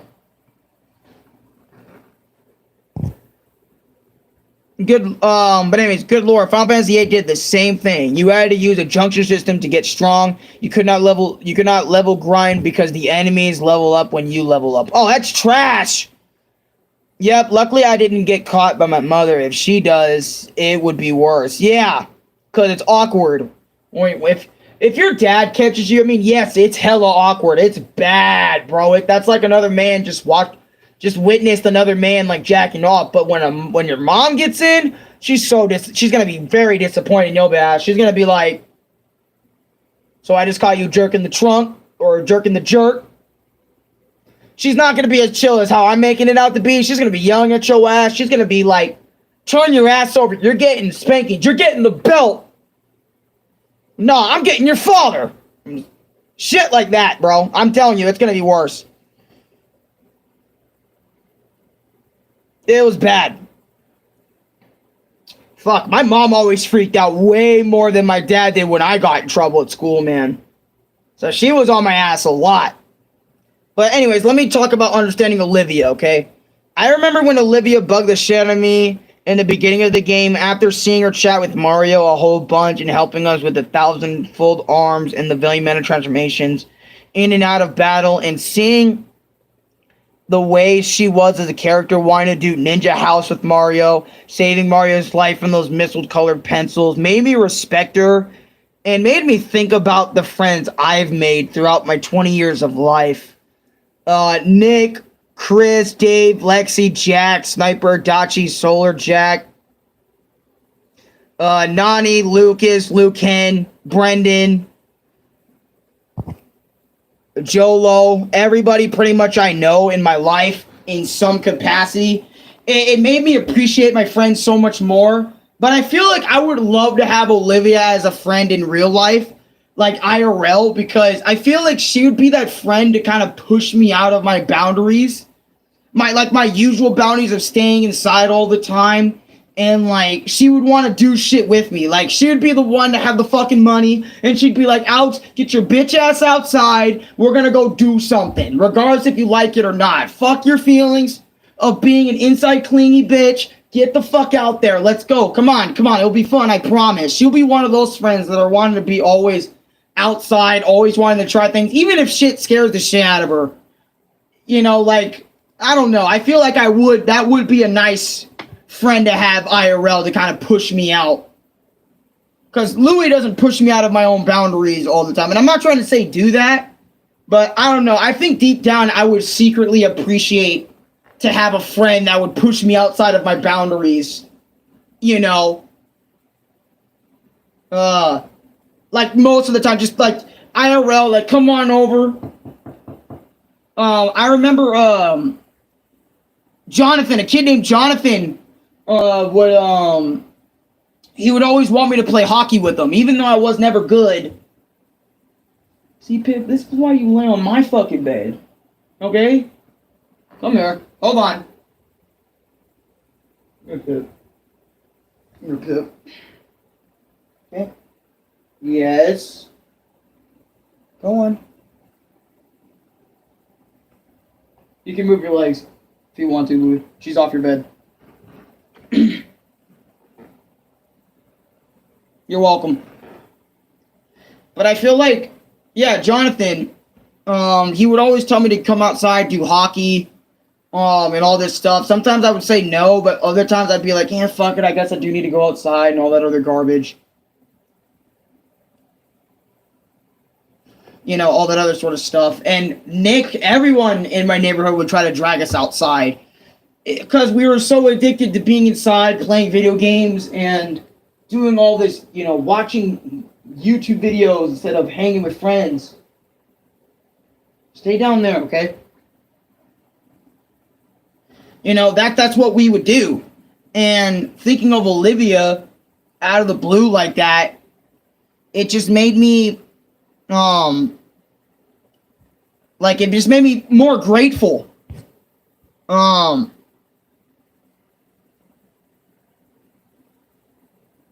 Yeah. I would get scolded if that happens. Yeah. But anyways, Luke and everyone I've met, you know, Solar Jack, Lucas, Luke and everyone I've met, I just want to thank you for spending your time with me, good and bad. And just know I love y'all. I love y'all. I love you guys. Y'all make me, you guys make me cherish each memory. Or not you guys. I meant guys, cherish each memory you spend with them because you never know when it ends. But no, if any of your friendships, relationships, family go downhill, you can always make new ones with new friends and family and relationships. Sorry, rant over. It's just Olivia really made me think after a long period of time in this game of me being annoyed with her antics and shit. It just made me think about my real life, and I can appreciate Olivia for that. Because I'm sitting here thinking about it, and I'm like, you know, I think I would appreciate having an IRL friend. Because I'm going to be honest, and I know I'm spending way too much time on this segment compared to other ones, but, I'm sitting here thinking about it, and I feel like, you know, since I haven't had a friend, IRL in like 6 years, that I can just go chill with, like, right outside, you know, and we can do something, you know. I haven't had any of that in so long. Louis, took me out with his friend, like Liz or something, I can't remember her name, but he took me out with her to go to the Social Security place, and then, but Louis was handling the Social Security, me and her were chilling together, and it was weird. I had to explain so many things, like, I remember I mentioned this in my stream I deleted about dreams and goals and shit, that we hung out for a bit, and I had to explain how, like, I have to go, aloha. Alright, I'll see you later, Brendan. But I remember I had to I had to explain to her that I was pretty antisocial. I have no like outside experience other than like going somewhere really quickly and then having to leave. There was a lot that I explained to her since it would make me so she could understand like who I was as a person, because outside of these YouTube videos, to be honest, and like what I do outside I am nervous all the time. You know, I'm not very outgoing. I'm pretty antisocial. Like, I don't socialize with people all that often. So I feel like if I did have a friend like Olivia that would push me out, same age, everything, she'd push me out to do things and shit. And it's like, go to the park and, like, I don't know, fuck, whatever. If I had a friend like her, that would be so cool. Honestly, I'm not trying to say I would spend more or less time on video gaming and like live stream like / the videos I do here, but it would just be a nice bit of fresh air, a bit. And I've been thinking about that lately too. I don't know why Olivia's making me think all these things, but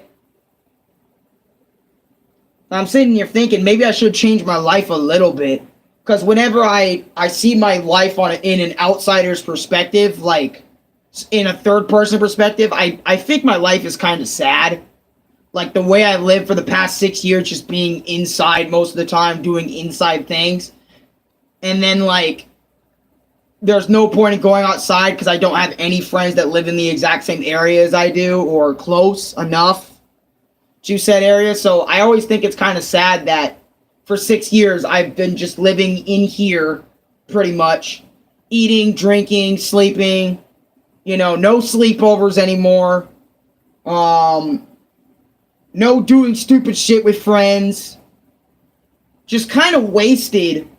Like, I moved in here since I was either 15 or 16. So 16, 17, 18, 19, 20. Yeah. I think, yeah. I think I was either 15 or 16 when I moved in, so thinking of all those years I've spent in here, like 5 whole years spent in here, almost 6, or I think either 5 or 6 years spent in here, just doing the same things over and over again. But, you know, we're finally branching out a little bit. You know, Louis took me to that Social Security place. We went to a few spooky places after that. Still kind of awkward for me because it was my first time out. I'm sorry. I know it's way off topic from the game. My apologies. It's just that I just remember all this and it's just coming out. My apologies. Let's talk about the game, shall we? 56, Shogun Theater, Stage 1. Where you have to draw guns out and fire like cowboys do in a duel. First one shoots wins, and the other dies in the cowboy movies. And here I was also really loving the theme here, and I love how it's on stage. It reminds me of each battle that takes place in Thousand Year Door. 57, Shogun Theater Stage 2.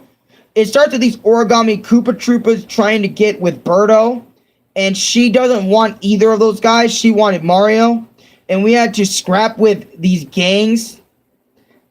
Then the bosses of both gangs, and after that, Birdo be kissing my man's Mario, and the music here is good in Shogun Theater Stage 2, since it was like a theater type thing. Anyways, Shogun Theater Stage 3, this part starts off with dancing ballerina Shy Guys, and Mario joined them in for a bit.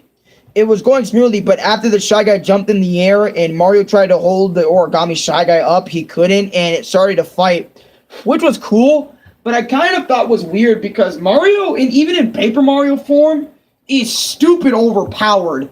Like, everything Paper Mario was able to do in those games, think about it. And it's like he couldn't hold a single Shy Guy or like an Origami Shy Guy, giant Origami Shy Guy. Mario's over here lifting Bowser, for fuck's sake, which is way bigger than himself. All the time. Mario is over here punching bricks. with his fist that he actually breaks. It's like, why is he struggling with this origami thing? It's weird to me. It's straight up weird. Shogun Theater Stage 4, Rubber Band Boss Battle. A boss fight that didn't piss me off. A boss fight that was well fought. Each of his moves did really good damage, and I did good damage back at him. It was a fair fight, all in all. And I didn't get overwhelmed by none of his shit. And that one-up mushroom really saved my life, because I was going to die, but the one-up saved me, which I was very appreciative of. And I actually liked the Rubber Band Boss Battle. It wasn't stressful. A lot of his moves felt fair, legitimate. It wasn't unfair like the Water Elemental without any items or any of the bosses before that. So it actually felt nice.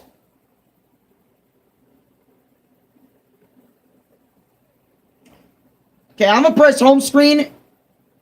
One up for the save, on God. This also became one of my favorite themes in Paper Mario. Origami King. And it's, again, nowhere near Thousand Year Door with the Glusty, well, not Thousand Year Door. It's there, but it's not like up there.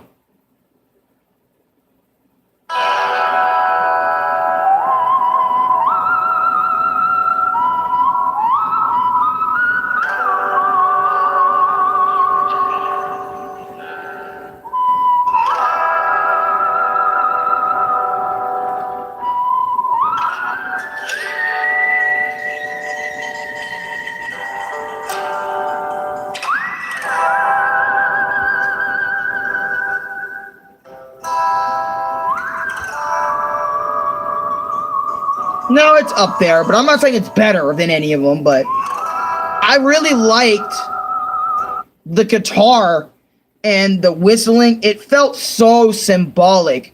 That is like some, no cap, this place theme already hits for me, where in Desert Light, some cowboys, we're in the desert like some cowboys, and it reminds me of Banjo-Tooie Witchy World's Western version. It gives me Rayman Legends or Origins music vibes, no cap. Just like the name of this place says, it's Sweet Valley. It's Sweet Valley, alright. And Ollie, the main villain, stopped by and had a chat and didn't go his way, so he sent a boulder to crush his sister to death. But luckily, she's okay. But Bomb told Mario to go to the Great Sea and all this other sort of shit. This is straight up cowboy music, and I remember... I remember when I first heard that, I was like, I immediately have to download this track because I genuinely enjoyed it. See, it's not the battle music. Like, why is this theme, Sweet Paper Valley, so good? And then you look at the battle music, and it's just average as fuck for most of them. Why wasn't it as high beat as Thousand Year Door or something? You know, if the game is going to be average, can you at least make the music fucking fire? That's what Sonic and the Secret Rings did. The music was fucking hardcore in that game, but the gameplay actually kind of sucked. Which made the gameplay a little bit more doable. If you catch my drift. But anyways, 61, the House of Riddles. To be honest, it took me a long time. And I was thinking about looking it up, but another part of me wanted to figure it out, and I did. I was like hitting everything until I solved it by accident. After I figured out the puzzle, I got max HP raised +5, which brings my health to 105, which is awesome. 62, the Great Sea. So we're on a boat, and it felt like Wind Waker. Like, straight up. The Great Sea section of the game is a straight-up Wind Waker sections to its boat sections in Wind Waker for the GameCube. That's because the battle music is played most of the time throughout the game, so they make it simple. Man.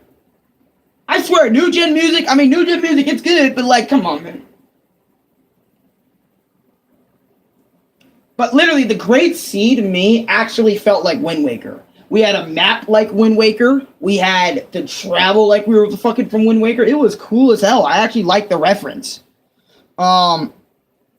Anyways, Wind Waker for a second. Not even gonna cap with y'all. And it was so cool. But anyways, we were out here trying to get to Princess Peach's cruise ship that Babam was telling me about.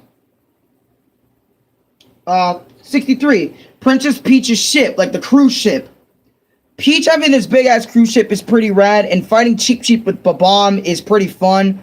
Also, go up the big stairs on Peach's ship, and in a chest you'll find a 20 plus max HP raise, which it feels so rewarding because I was trying to just hunt for some coins, but I'll defo take that HP increase. And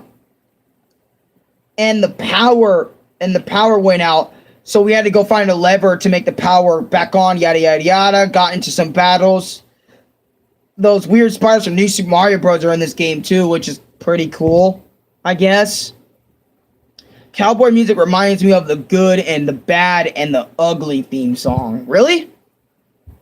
Huh. 64. Glooper Blooper boss battle. This boss was very different from all the bosses beforehand, because phase 1... he hits his hit his tentacle a few times. Then after a good amount of hits, you have to go for his mouth, and there was no narrow puzzle slicing bullshit, which made this boss 1,000 times more fun to battle. Very awesome mini area, man. I'm not gonna lie, like, very awesome. I love the Glooper Blooper boss because it wasn't like puzzle based. It was like me hitting him. It was me hitting his tentacles, jumping over tentacles, all that other sort of shit. 65. Babam's final words for blowing himself up to save Olivia from the boulder hit me a bit. He was our friend and he chose to sacrifice himself for Olivia's safety. Damn, what a G thing to do. Honestly, I remember this moment. This moment actually made a lot of people go on Twitter when the game first came out and actually cry about the Babam's death. But I'm sitting here, I'm like, Babam's die, like, every single week. Like, sure, I was affected a bit, but, like, realize if they wanted to go partially, it's funny because they didn't want to give Babam a name, which I named him Bobby. I didn't say Babam that much, Bobby. Because Olivia kept forgetting his name, and I kind of loved it when Olivia kept calling him Bobby.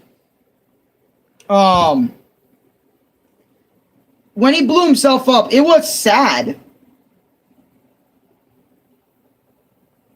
Yes, I've watched Mobius, actually.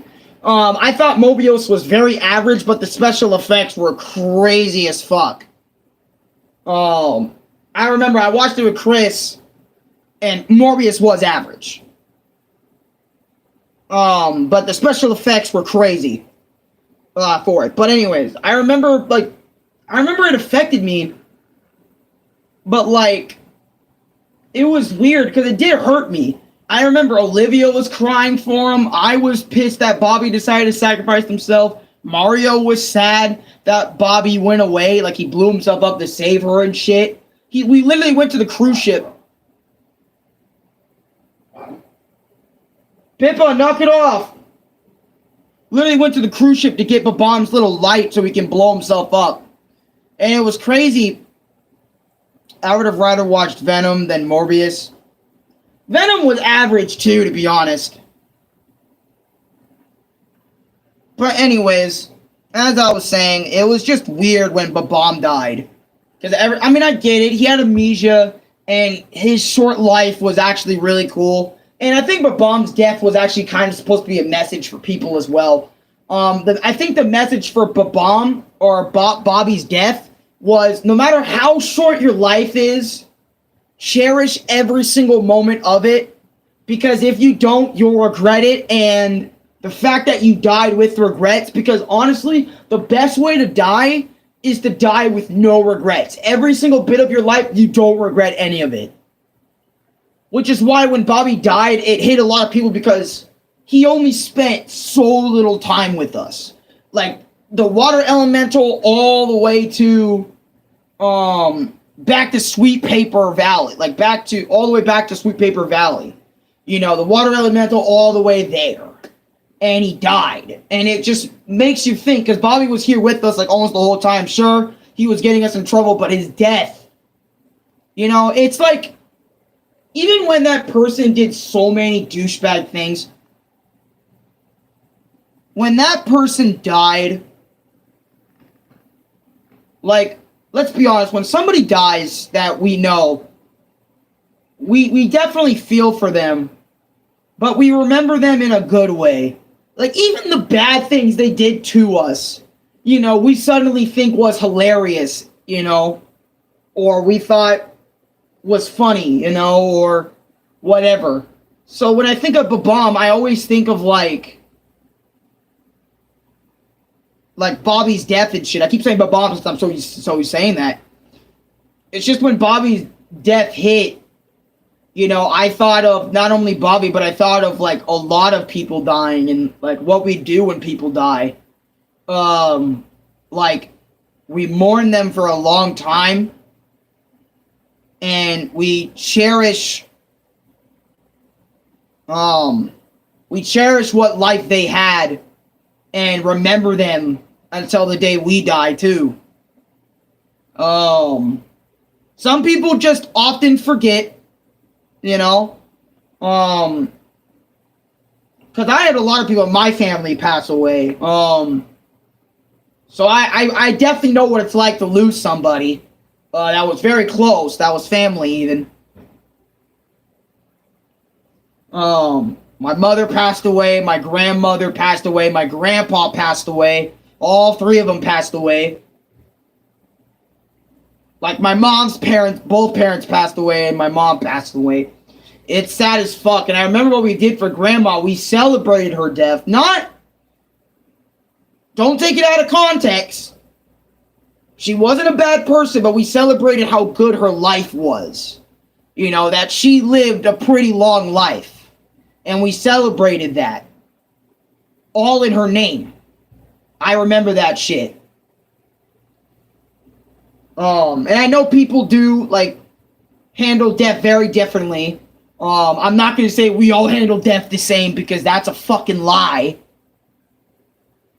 But whenever I think of Bobby's death, I always think of actual death, like in real life, and how I should take it.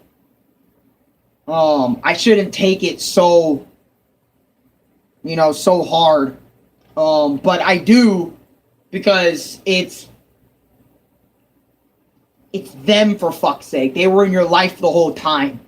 So it's like, of course you're going to feel for that, you know, feel for that person's death. And even for people you don't know, it's like, you feel a little bit of something for them, like, feel a little bit for them. That's why, like, whenever I think of Bobby's death, I think of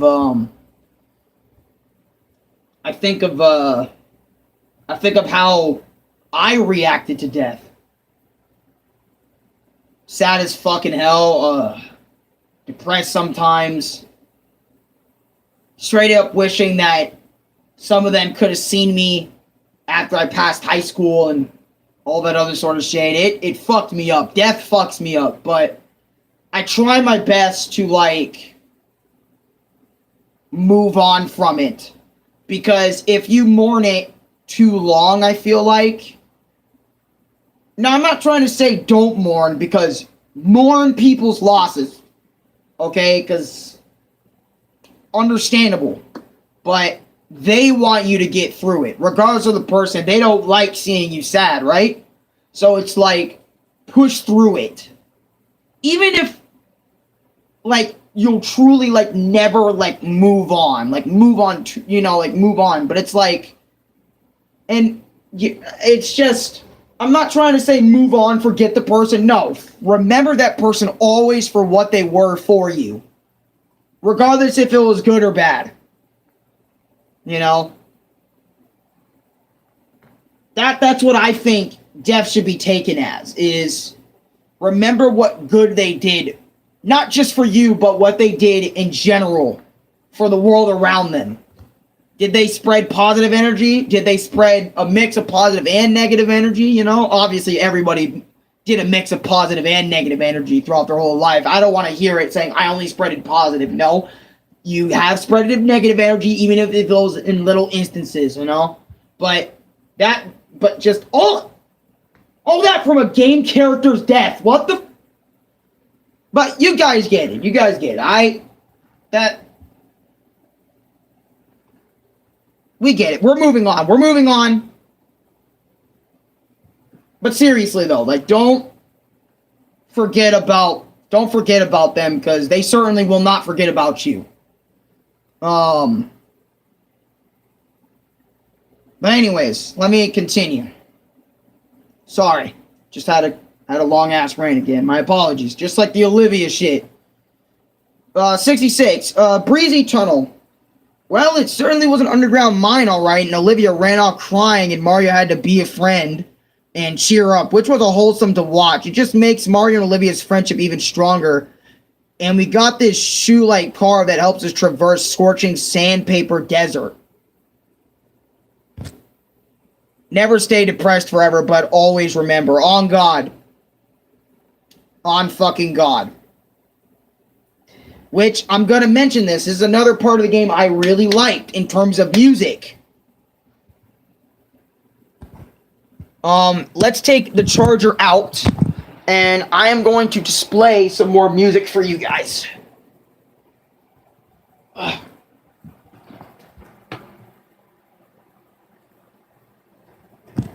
I was sitting down for so long.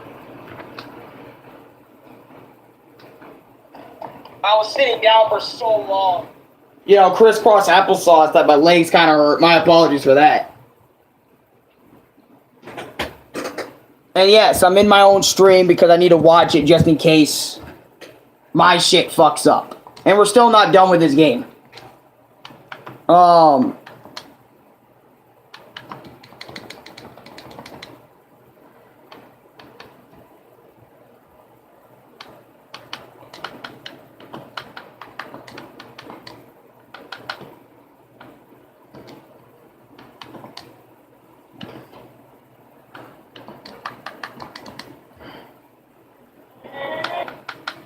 Okay. This is my take. I'm sorry about your mom, your grandpa. It's okay, Lucas. Don't. It's alright. Because I still think about that shit sometimes. And it does get me down, but I don't let it get me down forever. Because I know they're proud of me up there. So it's like, proud for what I'm doing. Hell, I don't know. Actually, I don't know. But at least I think they are. I mean, nah, they're glad that I'm alive, let's be honest. But anyways, Scorching Sandpaper Desert. Dude, whoever made this song is going fucking ham on that violin, and I fucking love it.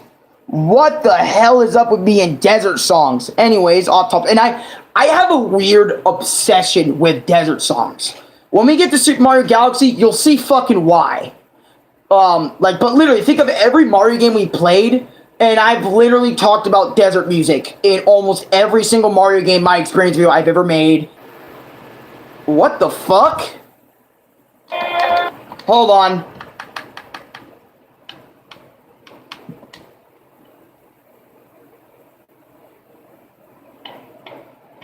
The fuck? Fucking why? The fuck? You guys good? Can you guys see my stream? Because it just blacked out. Or it just ended. Or not ended, but it just... My internet just buffed out for a second. Your mother and grandmother are in a better place now. And it's okay, Alex. We got you. I know y'all do. Y'all got me forever, man. Stream good? Or are you guys buffering? But anyways, what I was saying was I have a weird obsession with desert music. And I have no idea why. No idea. No idea why. It's just desert music in Mario games just hit so differently for me. I don't know. Maybe it's, but anyways, the motherfuckers who did this shit, they hit the shit out of that violin, bro.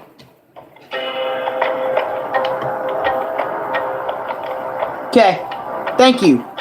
That's very important if you can't see anything, because that means this whole stream is fucked.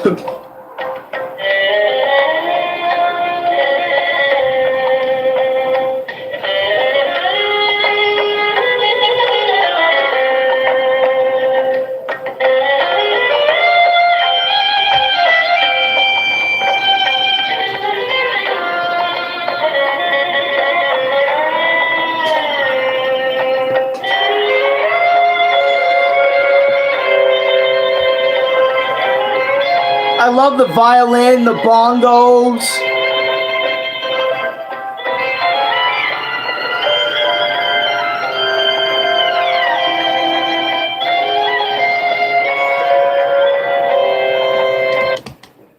Tell me that is not like... I was shocked, okay? I was shocked when I hear the Scorching Sandpaper Desert theme. I was like, what the fuck? Okay, I wasn't expecting Origami King to actually have, like...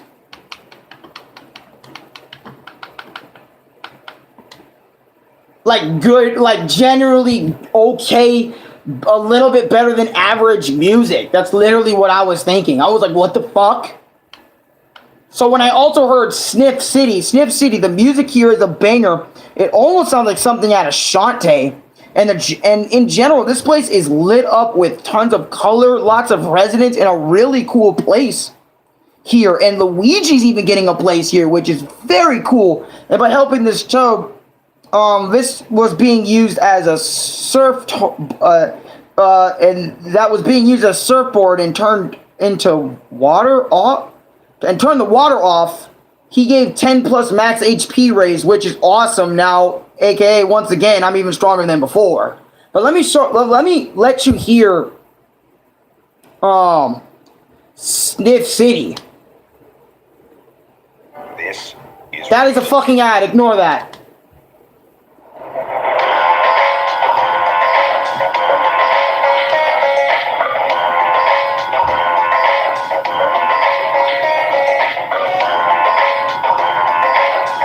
Better than average. That's why I was like a little better than average.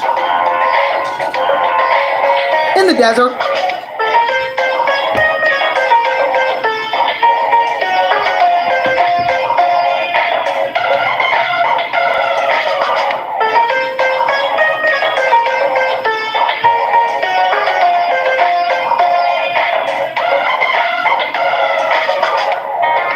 Alright, not too much of it, but literally I was like, why do they want their music to hit now? Like, and then the desert version of the battle theme, just the yellow streamer battle theme, aka, just made it 1,000 times better. To be straight up honest with you, it literally made it 1,000 times better. Like, all those tracks combined, that's where it really starts, like, getting good. Anyways, 69, fighting a giant Origami Pokey to get Professor Toad back with us was a fun mini boss for sure. It was like fun for the first time, you know, and shit. So that was cool. Number 70. Professor Toad is awesome. All the yellow glow spots in the sand he could dig up with his shovel, and coins and other items will come out of it. And he can read ancient texts on the walls and mushroom-like pillars in Scorching Sand Paper Desert, and you look into his notes by pressing L. Very cool, very interesting. 71, that stupid Shy Guy minigame where you have to try and guess his mood. I don't like the game much, but I really love how Professor Toad and Olivia and Mario are all staring at him with the serious look. It feels so anime and I like it. And the bastard scammed us and apparently scammed Luigi too. Rotten son of a bitch. So there's this Shy Guy that scams people about how his mood is, and you're most likely going to get it wrong all the time. And I remember, this took me quite a few tries to get right. I remember I was struggling on this part for a fat minute. 72. Luigi's theme that plays when he's explaining how he got said keys is so goofy, just like him in this game, bro. Like, Luigi is a goofy motherfucker in this game, in Origami King. And I'm surprised, like, Mario isn't worried about him, especially after Super Paper Mario. Like, my god, his potential, what the... But anyways, like, Luigi is so goofy, I love him. Luigi is one of the best parts of this game, to be honest. I'm not gonna lie to you. If there was a thing you had to... If you forced out of my mouth that was good about Origami King, I'd probably say the Luigi moments in this game. 73. I thought the royal dance was going to be serious as balls, but it's goofy and cheery. I kind of liked it, not going to cap. 75. The Fire Value Metal boss battle. Nowhere near as hard as the previous bosses. I think he was a lot easier to get through during the battle. I had an ass load of items that contained healing items, attack items, all the good stuff. Hopefully future bosses will be like the Fire Value Metal and Rubber Band. Not going to give me so much trouble. Anyways, I enjoyed the fight with the Fire Value Metal. I like the MCU, but I don't like what it is doing nowadays. Series becoming less and less serious. No problem with comedy.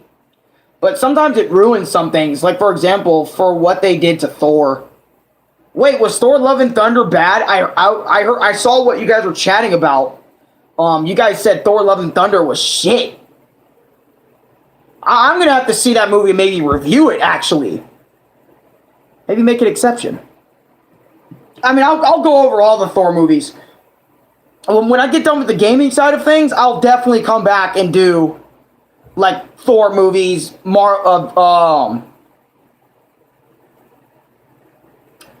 know, stuff like that. But anyways, 76. Olivia's Fire Value Metal transformation was pretty fucking beast. Not gonna lie, I liked it. 77. Scorching Sandpaper Desert Part 2. Having to figure out 4 Mushroom Temple gem puzzles, and not even gonna lie, I hated this shit so much. I spent a good 30 minutes to maybe an hour trying to figure out where the hell where the hell are there all, like, be at. But literally almost all of the gems you need are near their respective temples, except for the circle gem, the square gem, etc. It's trash, I'm sorry, lol. Ah, damn, okay. Alright. I'll watch out for that. Also, just letting you guys know, Thursday or Friday, most likely Thursday, Donkey Kong Country 2. So be there, okay? Be there. Be there. Alright, Donkey Kong Country 2. Legendary game stuff right there. Better than this game. 100% better than this game. And that shit's nowhere near as long. Anyways. 78. The Temple of Shrooms. The temple for this palace goes fucking hard. Or the Temple of Shrooms. Well, I'm actually gonna put that on.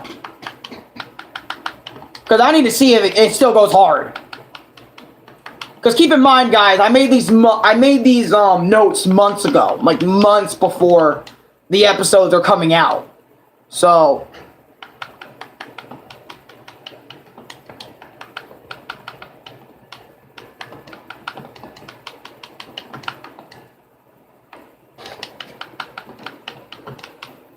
yeah. This game honestly is pretty long. Technologies that power what we use every day. This game's pretty long.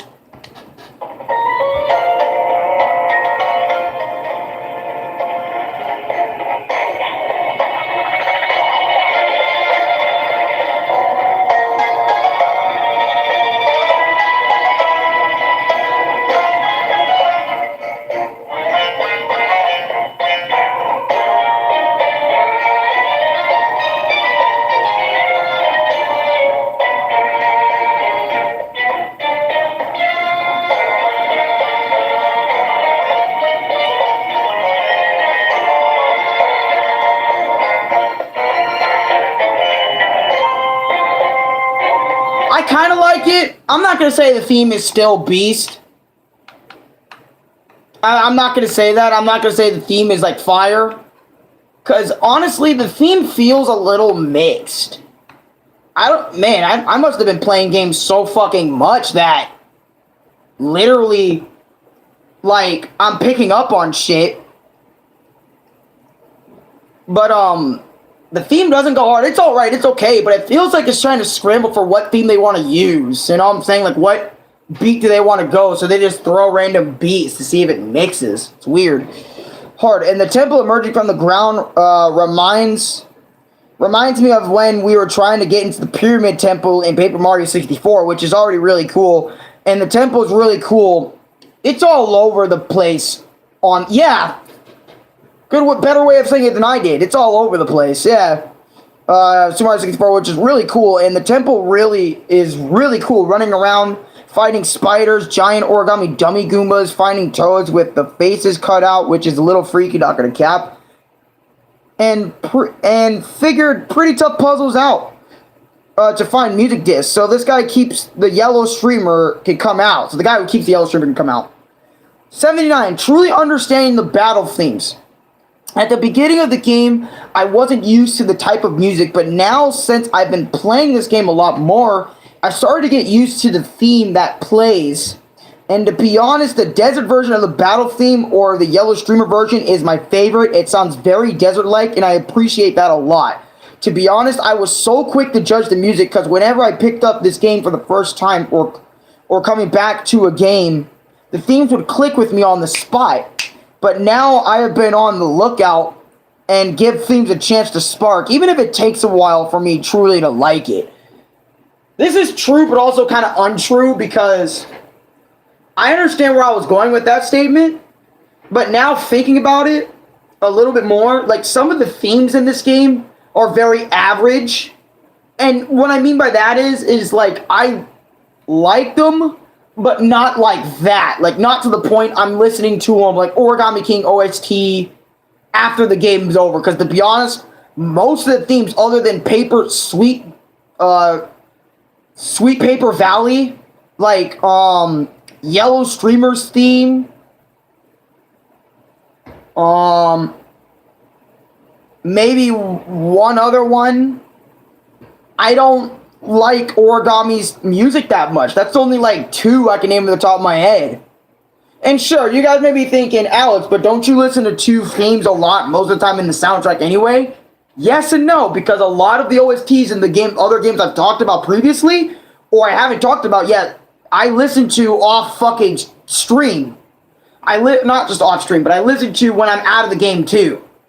That's what makes the music truly resonate with me, and that's why I think music is super important for your game, is because if the music can stick with you after the experience, you're going to remember that experience a lot more. And Origami King does that with smidge of their themes, like the Yellow Streamer battle theme and Sweet Paper Valley. Those 2 literally stuck with me because of how good they were. I genuinely thought they were good tracks. Snuff City, I liked it when I was playing the game, but then when I re-listened to it, yes, it had a beat to it, but I wasn't listening to that one like at all. I actually kind of forgot about it until this review over the game, which I'm like sitting here kind of like, oh yeah, I remember this theme. It did kind of sound like Shantae. But I can agree and disagree. Like, I am understanding the way they're going with the music, but I'm not saying I generally agree with the music choices that they have. But I am understanding the music they have in the game. Kids these days don't even pay attention to the music. On God, that's why developers can get away with some of the shittiest music on the planet. That either A, doesn't fit with the game, or B, it fits with the game, but it's very average. And that's what Origami King's music is in a nutshell. If you wanted to give me, if you had a gun to my head and asked me, what do you think about the Origami music? Hella average, except for 2 I think are actually very enjoyable. Alright. You free to go.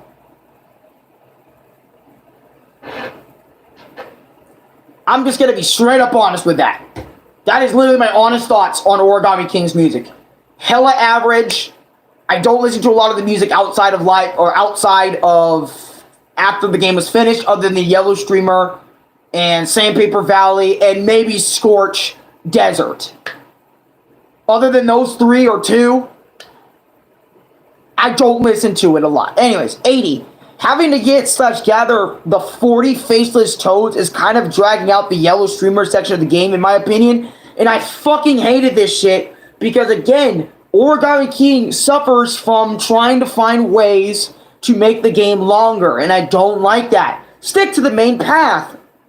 81. The Disco Punch the whole punch boss battle. This boss battle sucked for one reason. I couldn't damage him at all directly, and I had little to no fire flowers, and I'm not gonna lie, I went straight back to Toad Town and straight up bought as many fire flowers, ice flowers, shiny fire flowers, mushrooms, all the good stuff. And here I am on my second or third go later. I beat him. Honestly, he did piss me off like the water elemental, but he did make me a little frustrated because I didn't know how to beat him. And that kind of led me to not like it a lot. But yeah, at least I beat him. You can name the music, I be forgetting. You can name the music, I be forgetting the names. Bro, for real, I mean, I try my best to pay attention to what it's called, so then I can look it up and, like, remember it. It's like, oh, shit, that was, you know, Sweet Paper Valley and shit. Oh, Donkey Kong Country 2. Oh, Sticker Push Symphony. That's godlike, man. You know, I gotta remember the names, because my life now consists of making YouTube videos that dedicates my time to not only talking about the game, its music, how it left me feeling after the game was finished, how it started, how it, you know what I'm saying? It's almost like my job in a way to, like, understand its music that I'm going into, even though it's not necessarily my job, so I don't make money off these videos or anything. About Super Paper Mario, have you played it? Because I haven't, and I heard the Great Thunder soundtrack.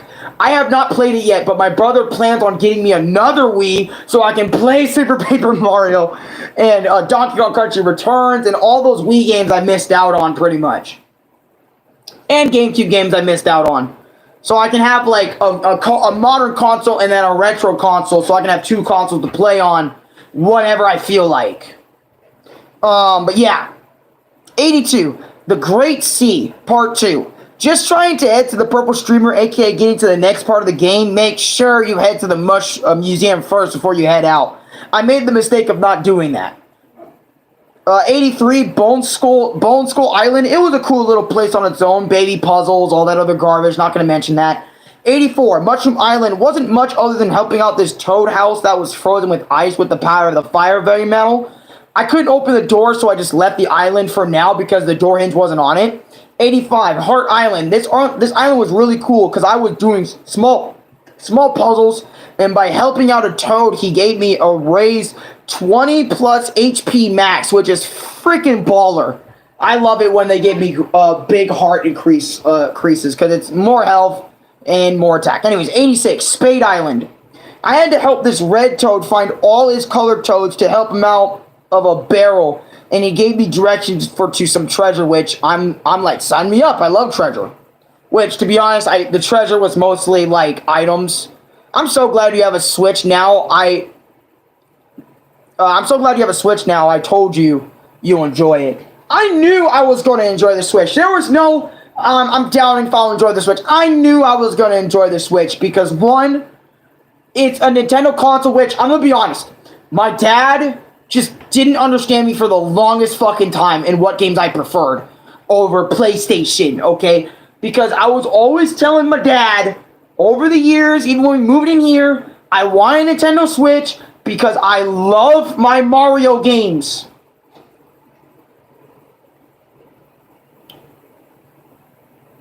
I love my Mario, I love my Donkey Kong, I love my Metroids, I love my Zeldas. I want the Nintendo Switch. I want Smash Bros. I want Odyssey. I want Paper Mario. I want Luigi's Mansion 3. You know, I wanted all of them, and I got a lot of it. Okay, to be honest, in less than a year of it. But my point is I remember for a long time my dad was like, I'm not getting you the Switch because it's too much money, and this was before Dad had a job, and this was way before Louis even thought about getting one. So, yeah. And I haven't had the Switch for most of its lifespan because of that. But I'm glad we kind of waited because version 2 of the Switch is a lot better than version 1 of the Nintendo Switch for sure because it has more gigs. But other than that, right, I was happy to get the Switch in general because Louis got me it for 1. 2, Louis got me almost every single game. Only one game my dad got me, which was Paper Mario the Origami King. It's because, you know, Dad has bills to worry about. My dad has real stuff to worry about. That's why he only got me Origami King. But Louis got me everything else since he didn't have to worry about bills. You know, he doesn't have to worry about bills and all that shit since he doesn't live on his own and shit yet. That's why he got me a lot of the games I could play, is because he was like, you want more games? Even Dad was thinking about, after I got the Switch and had Ultimate for a long time, Dad was thinking about, like, getting me more games and stuff. And I remember that following day he came back from work, he actually got me Paper Mario the Origami King. And I loved it. I was so happy I got another Paper Mario game, because after Thousand Year Door, I had no access to any other Paper Mario games. I didn't own a 3DS, I didn't own a Wii U, so I couldn't play the next 2 installments. So then when I got the Switch and got Origami King, I was so happy to put it in and play it, because it was a Paper Mario game. It was another Paper Mario game that I could actually play, you know, and it was awesome. My apologies for going off on that long-ass rant again. I'm sorry. 87. The OLED model is literally the same thing as the old model 2.0. Yeah, just bigger screen. 87, Hammer Island. This island slaps. Not only I got the strongest hammer in the game, but having to fight on this island was very cool for, like, it was cool. 88, Square Island. You have to battle against 6 opponents, and each battle gets progressively harder, and I won 3,100 coins and something at the museum for it. 89, the Enigmatic Island. I got a lot of coins from this island, and I had to do some battles against some crabs. Nothing else to say about this island. 90, Club Island. And this is all on the Great Sea, by the way. It was already the annoying part, was trying to find all the toads in the tall grass, which enemies all over the place. Pretty much. 91, Crescent Moon Island / Circle Island. It was pretty cool when I went fishing, battled a few crabs, used the Earth Elemental to turn the moon into a circle, and it was cool. Also opened a chest to find a note from Luigi and went to the door handle for the Mushroom House, which is why I had to go to Crescent Moon Island to go get the door handle for the Mushroom House Island. So we had to literally backtrack all the way, and this is again another instance of the game using backtracking as a way to make the game longer. 92, Mushroom Island Part 2. Mushroom Island Part 2. So we had that door handle, and we just went to see Luigi relaxing and getting a tan. Going to see you, Luigi. I wanted to see Luigi, so I got to see Luigi. But he also gave us this diamond key, which is awesome, and we had to find the owner, and Luigi's coming with us. I hope we battle with him, but we do go into the house, and lots of reveal, like, this origami craftsman toad created Ollie, and Ollie later created Olivia, and its story kind of sad. The craftsman created Ollie using a secret technique, which Ollie was proud and strong, but always angry, and he trapped his father between light and dark. What the fuck? I'm very sad Luigi ran off again. Please let me have him as a partner, man. Please. We never get Luigi as a partner in this game. And I'm going to be honest, I was pissed about that. Of course I was. I'm a Luigi fan. We have 9 more pages to go, folks, and we're done with Origami King. 93, Diamond Island. There are 4 areas to explore here at Diamond Island. The Ice Value Metal Temple, and 3 mini temples or shrines that are based off power, wisdom, and courage. Legends of Zelda reference, by the way.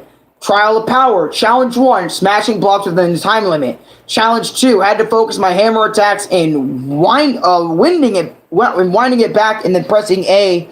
Really reminded me of Thousand Year Door when Mario uses hammer attacks in that game. Challenge 3, get the giant nail in the ground before time runs out. Also, if you feel at any point, you're set back to the beginning of the whole trial, which I really dislike. Cause it's like, what the fuck? Why are you sending me back all the way back?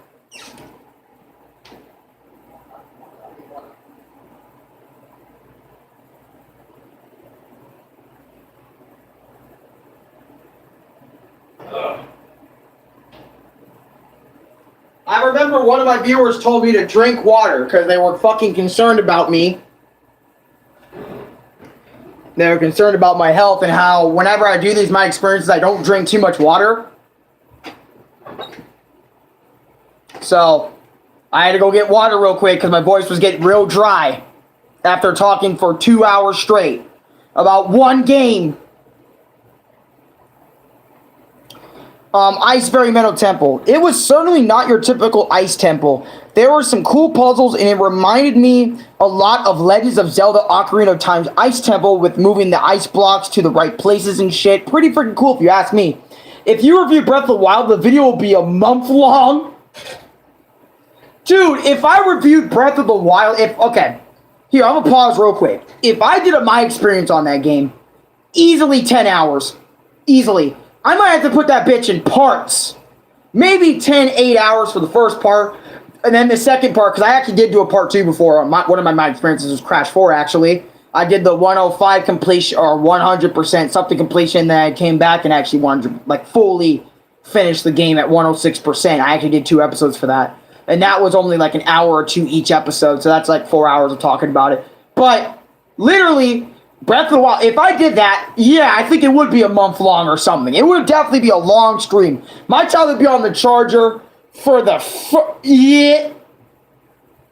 So many side quests. I don't like side quests that much, but I'm telling you, that tablet would be on that charger 90% of that goddamn stream. No cap. No cap. Anyways, the Ice Fairy Meadow boss fight was extremely fun. All the Ice Fairy Meadow's attacks were very freaking cool. Even his special move was very chilling. See what I did there? No? I'll shut up and move on. The joke was the Ice Fairy Meadow's a giant polar bear. Yeah. Olivia's Ice Fairy Meadow transformation was really icy cold. XD. New cringe jokes aside, I really like this form, especially since it's a polar bear transformation. And polar bears are one of the most vicious bears on the planet, or the most vicious bear on the planet, because they only eat meat. The Trial of Wisdom. I have to answer 3 random questions about the game, and they change each time you get it wrong. That's the gist of it, the Trial of Wisdom, to be honest. The Trial of Courage. Pretty much, get the rope, and you have the red rope of the rope. Law, polar bears will fuck you up. Yep. Joe Rogan. Where the arrow is. That's it. I've been fucking up this one for a good 30 minutes, and it's bullshit. This trial is bullshit. I remember, Trial of Courage was this weird, it's all about timing, and I'm, for the most part, shit at timing anything. So this trial has a giant rope. You have to get the rope at the right point of it, and you'll pass the part of it. But as the trial continued, it got worse and worse. It got faster and faster. And I remember I kept fucking this up. And I remember I told you, once you fuck up, you have to restart the whole trial again. So, I was on this trial for a long fucking time, raging my ass off on the Trial of Courage. I absolutely hated the Trial of Courage compared to the Trial of Wisdom and the Trial of Power. Which, I really love the Zelda references. But, anyways, let's move on. 94, Sea Tower. So this place is a place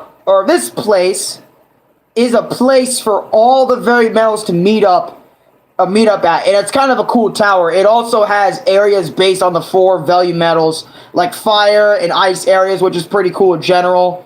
The Shifty Sticker Tape boss battle. This boss battle was incredibly fun as hell. All of his moves were valid, and the fact this boss had a second phase was really cool. Too. Not gonna cap, I like the way he speaks, 10 out of 10 boss fight, because he kind of speaks like a gangster type of way, hey, yo, bitch, you ain't gonna do nothing to me, cuz, and I'm like, we have a Paper Mario character that speaks like this. We actually have a Paper Mario character that speaks kind of like that type of vibe. I kind of like that shit. I'm not gonna lie, I kind of like that vibe. See, there's things in this game I like, but there's a lot of negatives, I'm telling you. There's a fuck ton of negatives. But anyways, and after the boss fight, we need to do something with the 4 pillars, aka make them face each other, make the path the green streamer, blah, blah, blah. And then lights take up to the next area. Shinra Spa. No, I do not have Mario Odyssey. And I'm going to explain that right now why I don't have it. The reason why I don't have Mario Odyssey is simply because I want that to be one of the last games I get for my Switch, because I want to go off on a banger with Mario Odyssey, because, I want to play Galaxy 1, I want to play Galaxy 2, I did the Sunshine video already, You know, I want to replay Galaxy 2. I want to, after Galaxy 2, you know, go back to maybe, I don't have Mario Land, so maybe replay 3D World for a video, you know. Get that my experience of 3D World out there, you know, fuck. But I want Odyssey in general, like, in general, to be one of, like, the last Switch games I get. Like, for, like, just, I want to go off on a banger, you know. Because Mario Odyssey was one of the first games that came out on the Switch that blew everyone away. So, I want to have that experience be like, well, the day that happens, the Mario Odyssey, my experience is going to be lit. Oh, yes! You guys remember Super Mario 64? If you guys saw my Super Mario 64, my experience, and how much I cherish the fuck out of that game, you guys are going to probably see how much I'm going to cherish the Shed of Odyssey in that one. Because I heard it really was the true successor to Super Mario's, like, 64. A lot of you will be saying that, and I'm like, I love me Super Mario 64. You know, I would say some things about Galaxy 2 in a next video. By the way, after Donkey Kong Country 2, I actually will be talking about the first Super Mario Galaxy. So wait for that. Which will be the week after like this Thursday, okay, coming up, since today is Sunday, or Saturday. So Saturday, Sunday, Monday, Tuesday, Wednesday, Thursday. When I get to Thursday, Donkey Kong Country. Then after that Thursday will be Super Mario Galaxy 1. So we'll finally get to Super Mario Galaxy 1. Another banger. 2 bangers back to back. This Thursday and next Thursday, or next Friday, however you want to go about it. Just 2 bangers. 2 bangers back to back. So, patience is key. Okay? Because the fact that I already made my experience, like, literally 2 days after, like, come on, man, this is like a blessing. Okay, I gotta chill. I gotta chill a little bit, because people are getting me hyped up about Odyssey. You know? But Shinra Spies, what the name suggests, it's weird that these toads are angels, or angel-like toads, which was weird and a lot of stuff happening here, but I'll give y'all the rundown. We need to help all around Shinra Spa, so we not only make progress, but we also help Kamek and Bowser Jr. out in the process. Also, having Kamek in battle with us was very cool. Like, Kamek in battle, I was not expecting to have Kamek, like Kamek, you know, that Magic Koopa, you know, be joining us for battle. I thought that was not happening. The Spring of Rainbows. It was one hell of a journey. First, you have to deal with the very strong winds and the journey throughout the caves. You know, like, strong caves, going to Springs of Rainbows so we can get Bowser Jr.'s colors back, which was kind of weird. And now we're doing this minigame called Shy Guys Finish Last, which is a big, fat puzzle game.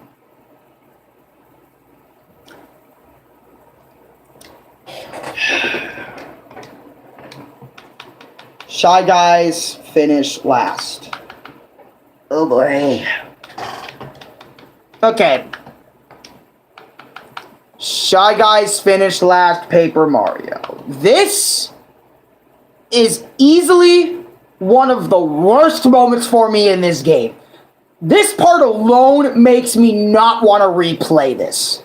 Shy Guys Finish Last.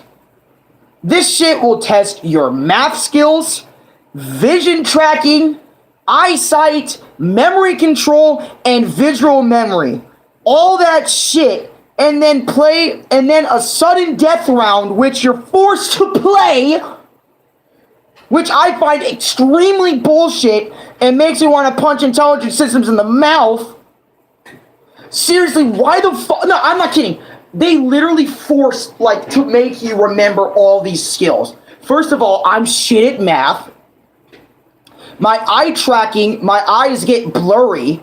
I'm not joking about this. I remember when I was playing Crash 4, and my eyes actually got blurry during some of the levels. It was trash. So you guys can see how my eye tracking is. It's pretty good up until a point where my eyes start getting blurry. My memory control, like my memory is good, and my visual memory is not that good. Like, where something is, I always forget after 3 to 4 turns. And I'm telling you, literally, I needed a fucking guide. I needed a guide for this part. I hated this shit. I remember I was figuring it out, but it was so bullshit that the game already forced you to play the minigame, having you to remember all this stuff. But then they literally force you to do a final death round, and if you don't do it, automatic game over. And I remember I didn't do the final death round. I didn't want to do it. We don't get to progress through the game if we don't do the final death round. And I was like, fucking screw you, game. Screw you for doing that shit to me. Some people took 59 minutes. Other people took 30 minutes. Me, I took a whole 2 fucking hours to complete Shy Guy Finishes Last. And this is one of the exact reasons why I don't play Paper Mario the Origami King or want to replay it or revisit it. Is because there's always got to be something in the game in general to make me not want to replay it that much. And this is why I don't want to replay Origami King at all. I don't want to replay it. Because of this and the final boss. I don't know why I can't skip the ads. This guy's a douchebag for having unskippable ads.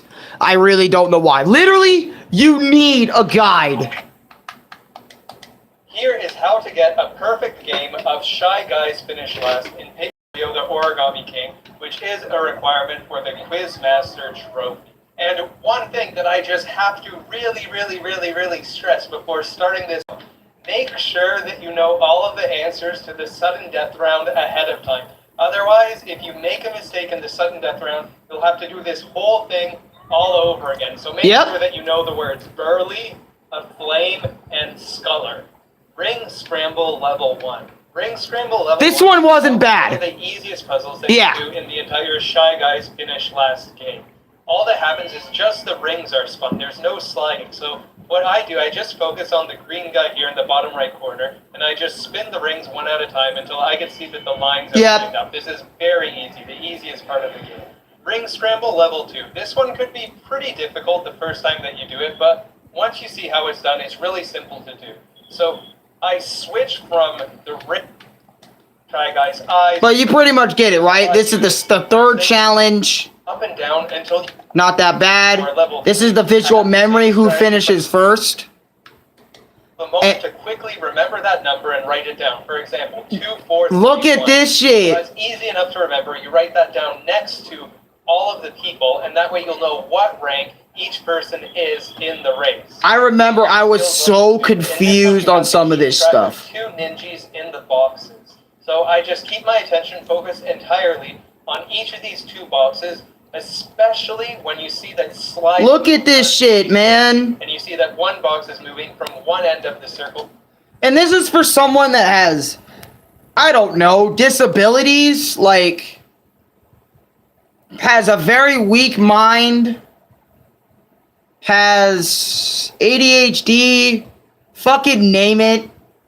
This is why I don't play Origami King. And I remember hating, and oh my god, this minigame sucked. So you have to like you have to figure out how many Goombas are gonna go in, and sometimes Goombas actually go out of the water, and it's fucking shit, man.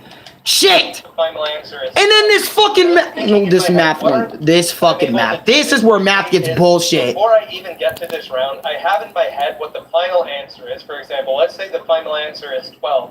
Then I'm thinking it... Like, I don't even know what type of math that even is. It's garbage. Garbage. You guys get it. Garbage content. Just garbage. Garbage. Pure garbage. I hated Shy Guy Says. Shy Guy Says Shy Guy Finish Last can definitely just go fuck itself. I absolutely hate it. I despise it. Fuck this minigame. I don't like it. I really don't. I don't like it.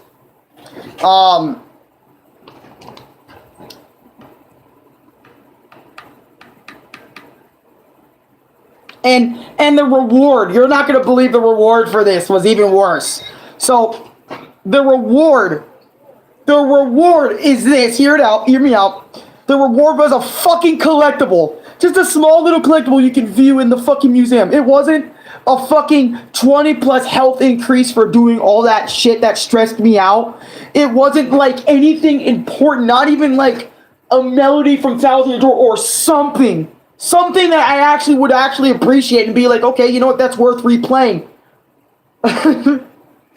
All they gave me was a little imaginary, like, collectible. Look. That's all they gave me. For doing the sudden death round and making me go through that shit, that's all they gave me. Something I can look at in a museum, in a game I'm not even going to come back to.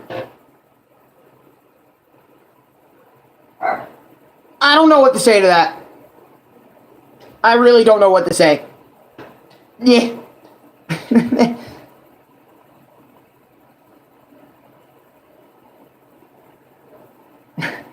Sorry, it's just I'm thinking about that now, and I'm like, wow, what I went through was real shit, and the reward was very shitty. I really deserved something better than that.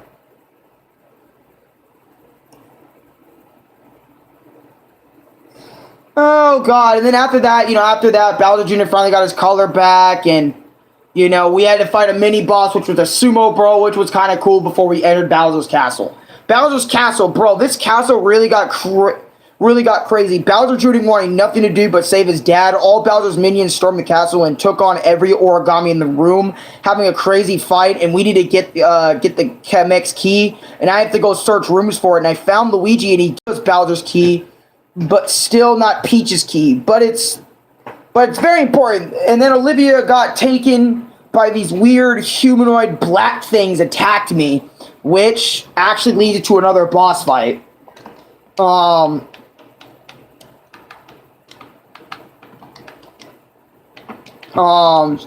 It was this weird... Actually, I'll just explain it this time. I don't want to show it. I only want to show, like, boss battles that really are something that really mattered. Okay? And I'm sorry for this episode being omega long. I would be like, what the fuck if I ever played it? Yeah! Yeah! My eyes hurt. Yeah! It's like, Jesus Christ, man! But this slithering Shadow Hand boss, right? Not like Master Hand or Crazy Hand type shit, but he was like this black paper mache, black shadowy hand thing, and I was like, the fuck is this? What am I looking at? Hand boss battle. This boss was fucking awesome. It starts out normal, and I need to hit this bastard with regular hammer attacks to free Olivia. Then the battle completely changes to a game of rock, paper, scissors, which ended up being really fun once I got the hang of it. And I'm not gonna lie, I actually enjoyed this boss battle. I enjoyed this mini little boss battle, but that real boss battle is coming up. Scissors. Now, you might be thinking, Alex, what the fuck is so cool about scissors? If only you heard me when I was fighting this boss battle. Yep, Origami King. I'm not kidding. I'm sorry for that.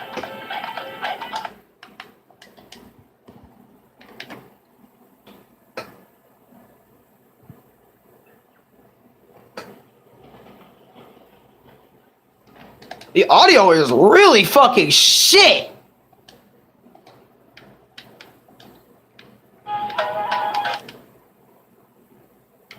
Whatever, I don't care.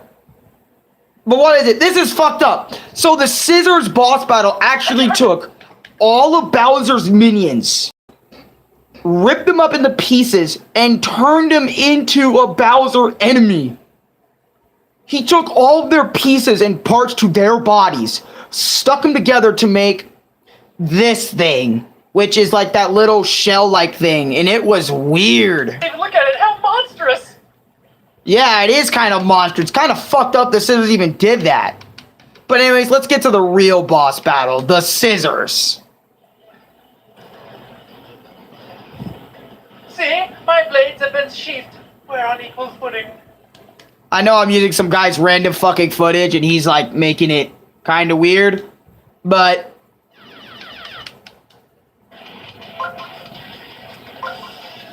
Yes, you're still using the same strategy for every boss, whatever.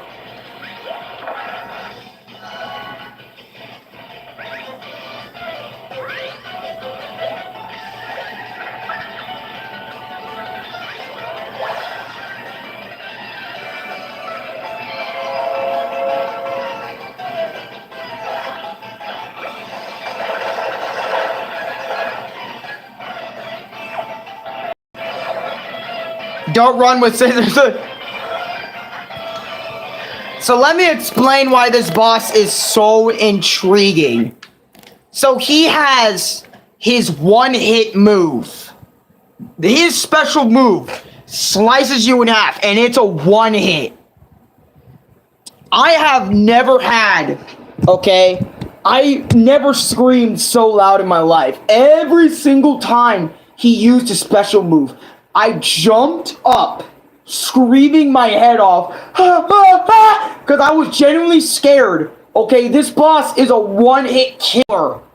A one-hit killer, bro. This boss battle was super fucking tense because the boss pressures you by letting you know, don't break the bind on my scissors. Later, as the battle progresses, he starts flipping so you could accidentally break his band. And later, when he feels like wanting to end this, his super move ends up one-tapping you. So jump over the attack, and not gonna lie, him constantly having his super move active really fucking scares me. I was screaming every single time he activated his special move. But that's exactly what makes this boss battle incredibly tense and very fun. And I'm not kidding when I say very fun. This boss ended up being one of my favorite bosses in the game because of that. His super move will one-tap you if you're not careful. You can damage him, okay? But it's like, it's so fun because you're on the edge of your feet so fucking much because of his one-tap move. See, all the other bosses is special moves, they don't fucking one-tap you. They're not literal danger to paper, okay? Scissors are one of the most dangerous things to paper ever because they can cut it and it's done. Snip, snip, your life is fucking over. Okay, and that's why I love this boss fight so much. It is so incredibly fun, like, to damage him, understand the boss fight. It was so satisfying to understand the fight. And also the fact that he actually played kind of fair, you know, by telling you, hey, I'll let you damage me, but, you know, if you break my bind, I won't hold back. You know, I genuinely really like that shit. And it actually made me, like, really happy when going through it, playing it, all that other sort of shit. It was really incredible. Incredible. I had a very fun time, and I wasn't, like, stressed. I'm sure I was stressed up by screaming, like, worrying for my life every time he was coming at me with the scissors. But, like, it was so engaging. It was so fun. 95, helping Bowser take down some origami airplanes or airwaves was very fun, to be straight up honest. 96, Hootfoot Crater. So we ended up here because of an origami aircraft crashed into us, and after trying to get Bowser, a bunch of origami Goombas and origami bombs come straight after us. And as we were running away from them, Kamek stays back and lets me and Bowser Jr. continue on. Then Bowser Jr. does the same thing, and Bowser gets concerned for him, but quickly says, I know they'll be fine. And before he says, I don't want to dive too much into parenting philosophy, but you should let your kid take chances, which I thought was funny as hell as he told us to get in this cannon. It will take us to Princess Peach's castle. Not gonna lie, cool little mini segment. It was one of my favorite little segments because not only we were running away from origami like bombs and stuff, but Bowser Jr. and Kamek sacrificed themselves so that Mario can move on, so he can continue going on his quest. And Bowser literally straight up said, Junior! Like, he actually was concerned about him, but he also gave us a parenting tip, which I thought was hilarious. You know, let your kid make their own choices, and once you do that, you know, they'll be a little bit more confident, like, in themselves, pretty much. That's pretty much what I was saying. Scissors and fire is paper's worst nightmare. Exactly. So if we get a Pokemon Rainbow and Pokemon Tie-Dye coming 2024. Your stream might get copyright. Oh my... Maybe. Pokemon Home Depot and Pokemon Lowe's coming soon. Sorry for not reading comments. It's just that I'm trying to get through this game so we can be kind of finished, because I only have 2 or 3 more pages left. 97. Doesn't Mario have kids already? No, he doesn't. Mario and Peach never made kids. The only kids that are in the series is Bowser Jr., the Koopalings, Baby Mario, Baby Luigi, Baby Peach, Baby Daisy, Baby Rosalina. Maybe like little kid Goombas and all that other little shit. Other than all of what I just said, there are not that many kid characters. Well, actually, no, there's a lot. Like Goombario actually was a kid. But anyways, I'm getting off topic. 97, Princess Peach's castle / origami castle. We tried to open the door. Olivia kind of freaked out because we don't have the key to this place, but Luigi comes over like he's from Mario Kart 7 in this bitch, which rad as hell, and he had it stuck in his cart exhaust, which was funny, and I thought it was funny. I thought it was finally gonna be, he was finally gonna battle with me again. But no, Intelligent Systems cucked me again, fucking why, and we followed Origami Peach into the next spot of the castle, and that transformed into an Origami castle, and the theme for it was so fucking cool, man. I'm gonna listen to it again, because every single time I said something was cool in this game, I thought it was average. So let's check it out.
I'm gonna give Origami King that. I'm gonna give him that one.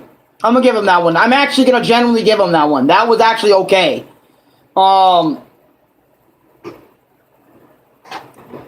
Generally, that was actually okay. I was surprised how okay that was. Anyways, an Origami Castle in the theme was actually pretty rad. I'm not gonna lie. And not even gonna lie. And the Bowser as a partner is so fucking cool. And the different puzzles in this castle is wicked too, not gonna lie. It's okay. Well, yeah, it's okay, but it was like for a final theme, it's like, okay, you know, it's a little better. Again, we gotta keep in mind, everyone watching, it's the Origami King average, not Paper Mario 1000 Year Door average. Okay? Not Paper Mario 1000 Year Door or 64, like up here. The Origami King's like right here, and then a little bit above that for like themes I actually enjoyed from the game. The Stapler boss battle. This boss battle was fucking fun as hell. Once again, his attack didn't straight up kill me, but they hurt like a motherfucker, and this boss was certainly no freaking joke. I'm not gonna lie, like the Stapler boss was really fucking fun. I actually was not expecting to have so much fun with him, when I was actually like, whoa, a little bit. Because of how fun the fight was. I was sitting there, I was like, kind of like, what the fuck? The fight was. I was like, I'm not expecting that. But anyways, let's show King Ollie. Quickly. Tablet's dying.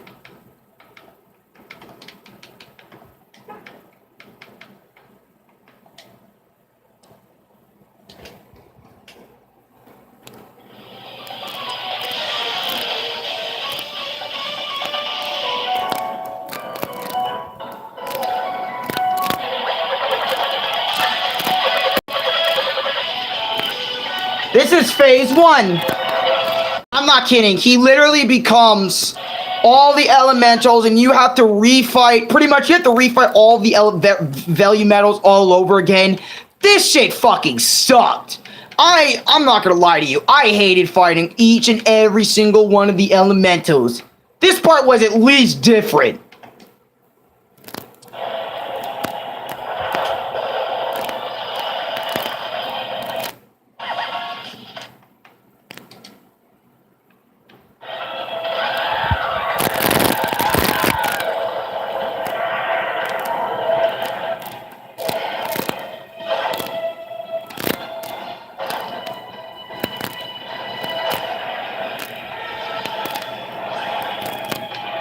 Okay, but anyways, it was a giant whatever phase. Bowser transformed into Origami himself. And basically, we have to help Bowser by using 1,000 arms and all that other sort of stuff. Get behind Bowser, like, to strengthen him.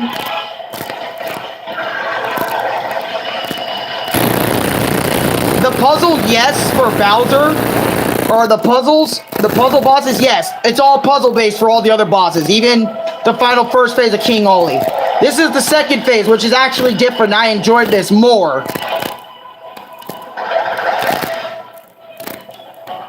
And I remember I struggled a lot with this shit.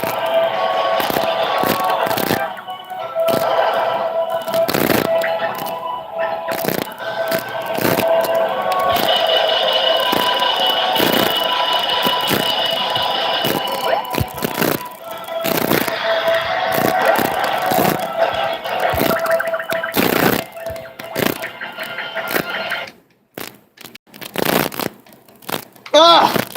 And the final, oh my, the final phase of King Oli can go fuck himself. This is exactly why I don't play Paper Mario the Origami King.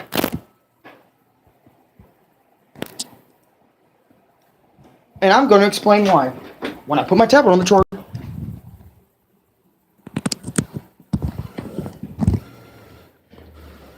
So,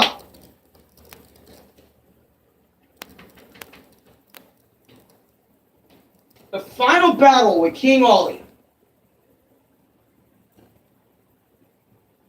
I'm not capping about this.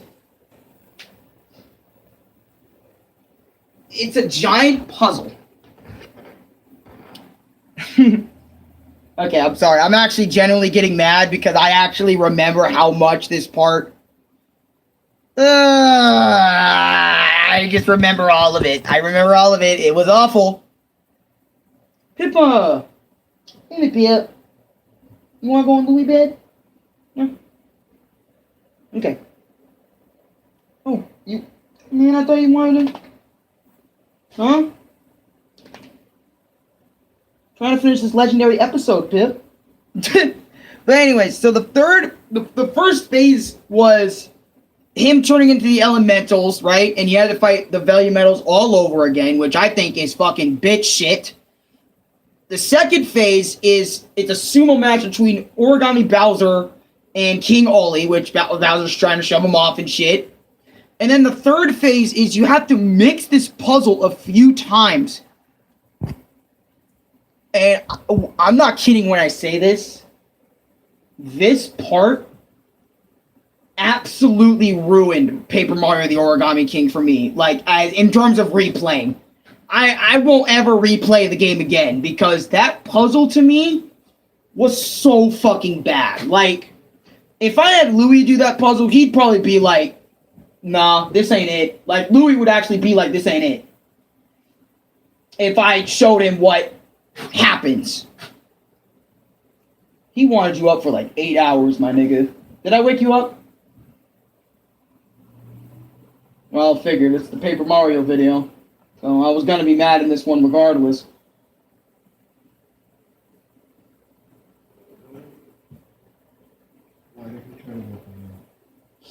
What is it? He always does that now, bro. I'm not kidding. I always do my best to get him away, but he always comes back, bro. He always comes... Dude, he was literally clawing your back.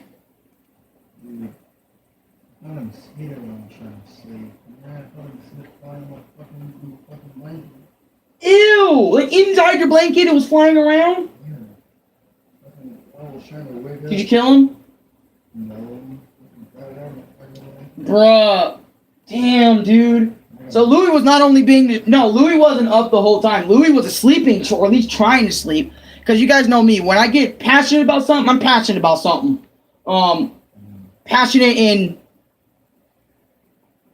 not normal means. Anyways, not normal means. Because I go over the top or, you know, like, I go from average to over the top all the time. Positive and negative. Alright, but at least you slept 10 hours. You're fine. I was about to say, if I was doing the shit at 4 in the morning, I understand. I'm gonna put my fucking blanket in the monitor. Now I feel scared. It's not that bad, like a mosquito invasion. And Leia was there the whole time. Oh. Anyways, my apologies. No, but let me tell you why King Oli sucks so bad. King Oli sucks so bad because take this, right? Pretend a puzzle was in the middle of the screen. Actually, you know what? I'll do like an actual drawing example. Okay. Okay. Here, come on, class. We're gonna do a class, okay? Take this circle. Take this circle right here. Alright? Okay. See the circle. Now, the pieces are all aligned in that first circle I showed you, right?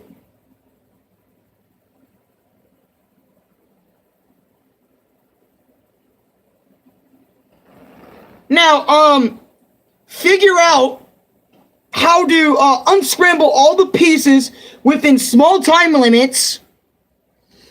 And King Oli has attacks of his own that you have to do quick time events to. And if you don't figure out the puzzle in a certain amount of time, poison gas will come after you and will slowly kill you.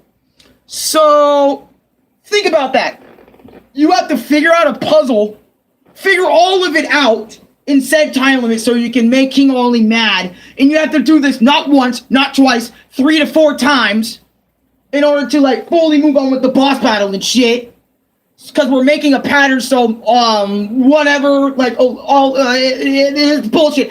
I absolutely despise this fight. And this boss fight alone, and I'm telling you, this boss fight alone, King Oli alone, makes me never want to restart Paper Mario Origami King ever again. Like, after my first playthrough, I don't think I'm playing Origami King ever again. Like, I need a better game than that. I'm not kidding. Look, I know I don't replay games a lot because I feel like it'll ruin, like, it doesn't ruin the experience, but that definitely ruined any chance of me coming back to Paper Mario the Origami King and saying, oh, this was a great game. Oh, but... You know, I'll be like, this game was alright, and then I remember why I hated this game, and that's when it becomes fucking average. And I hated King Oli. Oh, fuck that nigga, dude. Anyways, I remember it took me so long to beat King Oli 3rd phase. It was so annoying, it stressed me out to the fucking core, and I just wasn't fucking having it. And I already wasn't having it by the 1st phase, because I had to fight all 4 value medals again!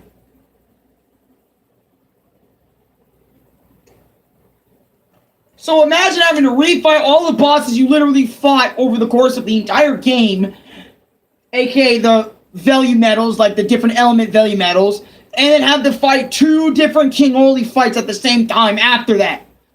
Not the same time, but you get my point. That's bullshit. You shouldn't... Okay.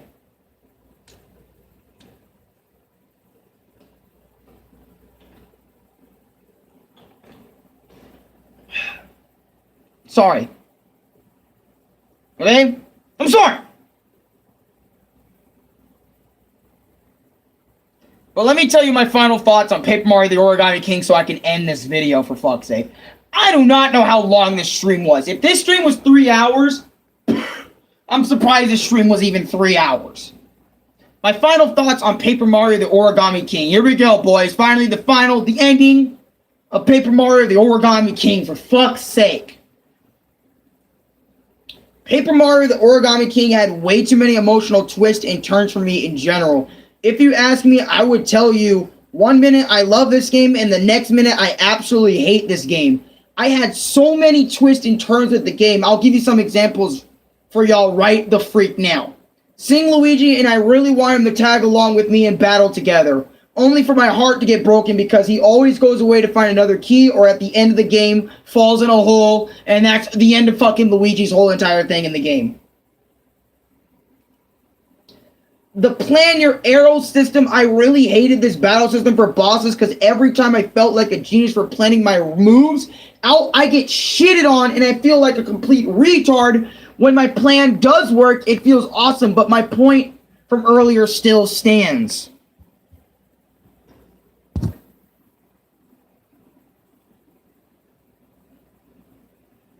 Yeah. And again, this game is such an emotional roller coaster for me, man.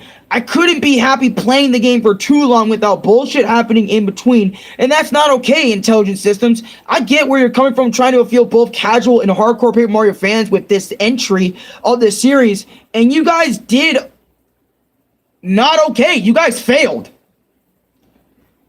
But there's so much y'all could improve upon, and hopefully the next Paper Mario game can be less bullshit with all seriousness. Thank you, Nintendo Intelligent Systems, for crafting the game. Y'all deserve a pat on the back, high five for giving us, or at least trying to appeal to OG Paper Mario fans with this one. And you know what? After all the shit the game put me through, I can't wait to see what you guys do with Paper Mario. Which, honestly, I think that's a lie, because after remembering this game's experience, my new final thoughts is the first page was accurate. This game had too many twists and turns for me to enjoy the game fully. You know, with the Luigi moments being hilarious, me wanting him to be with me, but he's not with me. It's almost like Louie when he's not with me and shit, when I feel like he should have been with me from the start, but whatever. Kind of reminded me of real life in that scenario. Like, this game's boss fights were very annoying for me to get used to. Sure, the music was there, but like, only 2 to 3 tracks I can actually symbolize with and be like, that's a good track. Unlike all the other games I played, I can guarantee you, I can say most of their OSTs are actually good. Even if I don't listen to most of the OSTs. And I listen to that select few. But it's because those select few are so fucking good. Like, they're so high up in heaven for me.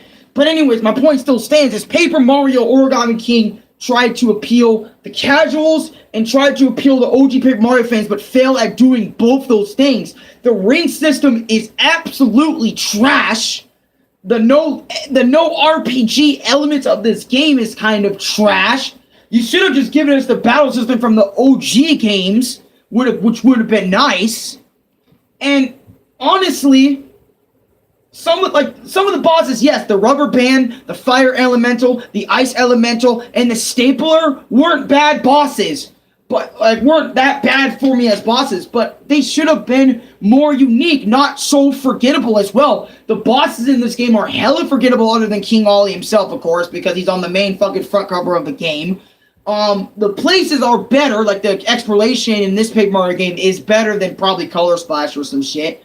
But it still suffers from a lot of issues that I feel like Paper Mario Origami King was being restricted by because of fucking Nintendo and their stupid decision by not adding original characters and not allowing us to have partners throughout the game.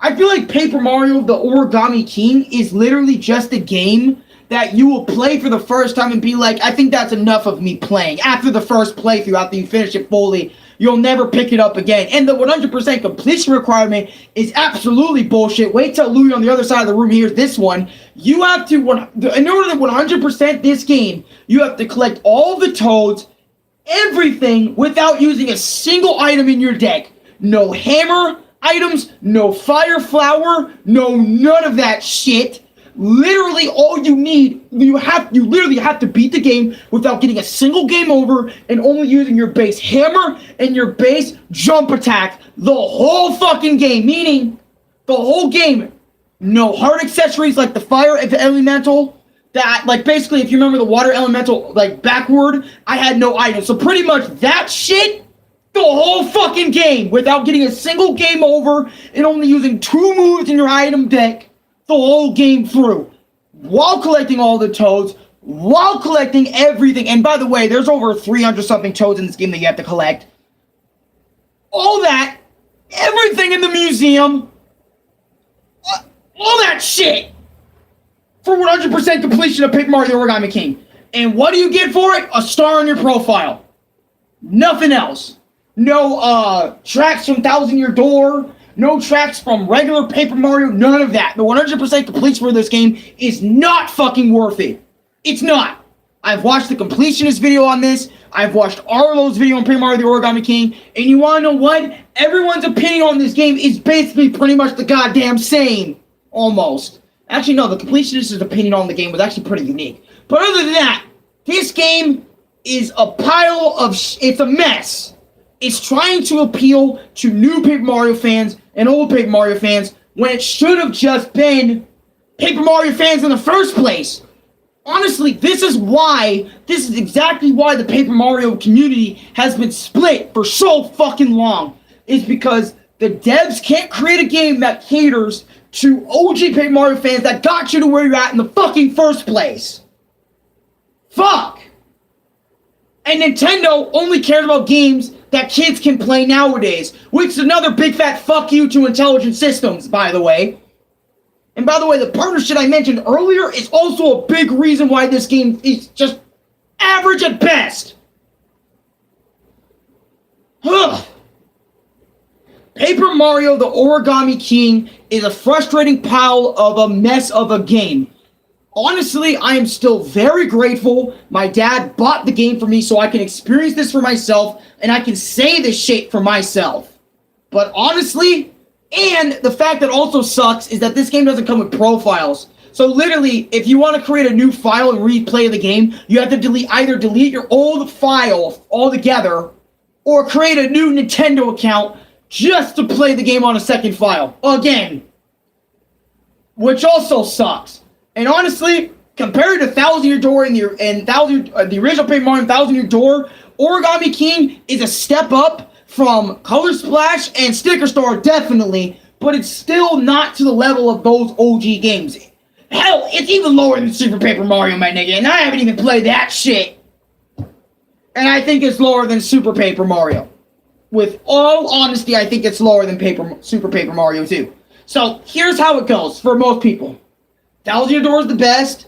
Paper Mario 64 is right after that. Super Paper Mario is after that. Origami King after that. And then it's Color Splash, and then Sticker Star being the absolute worst in the series.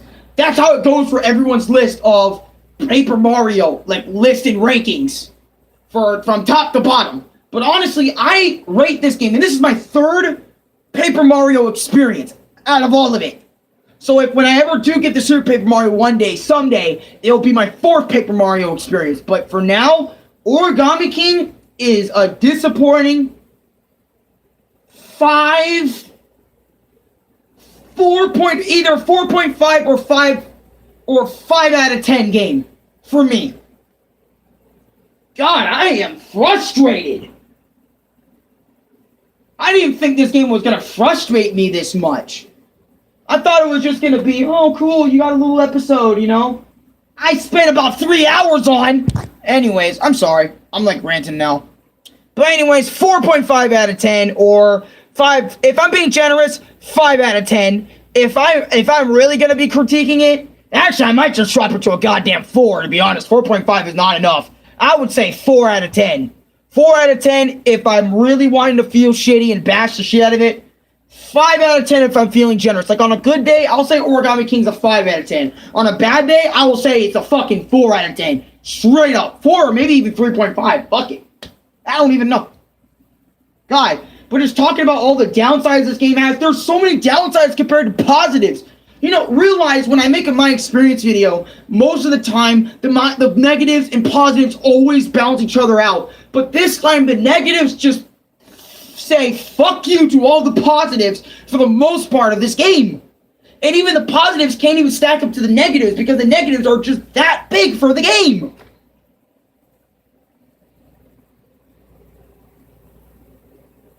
Ugh, I need to go give Louie a hug. I'll be back.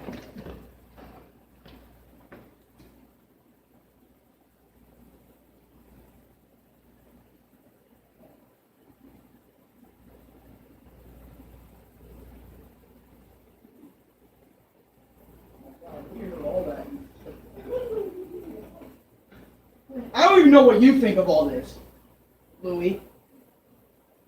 Yeah. 100%, yeah.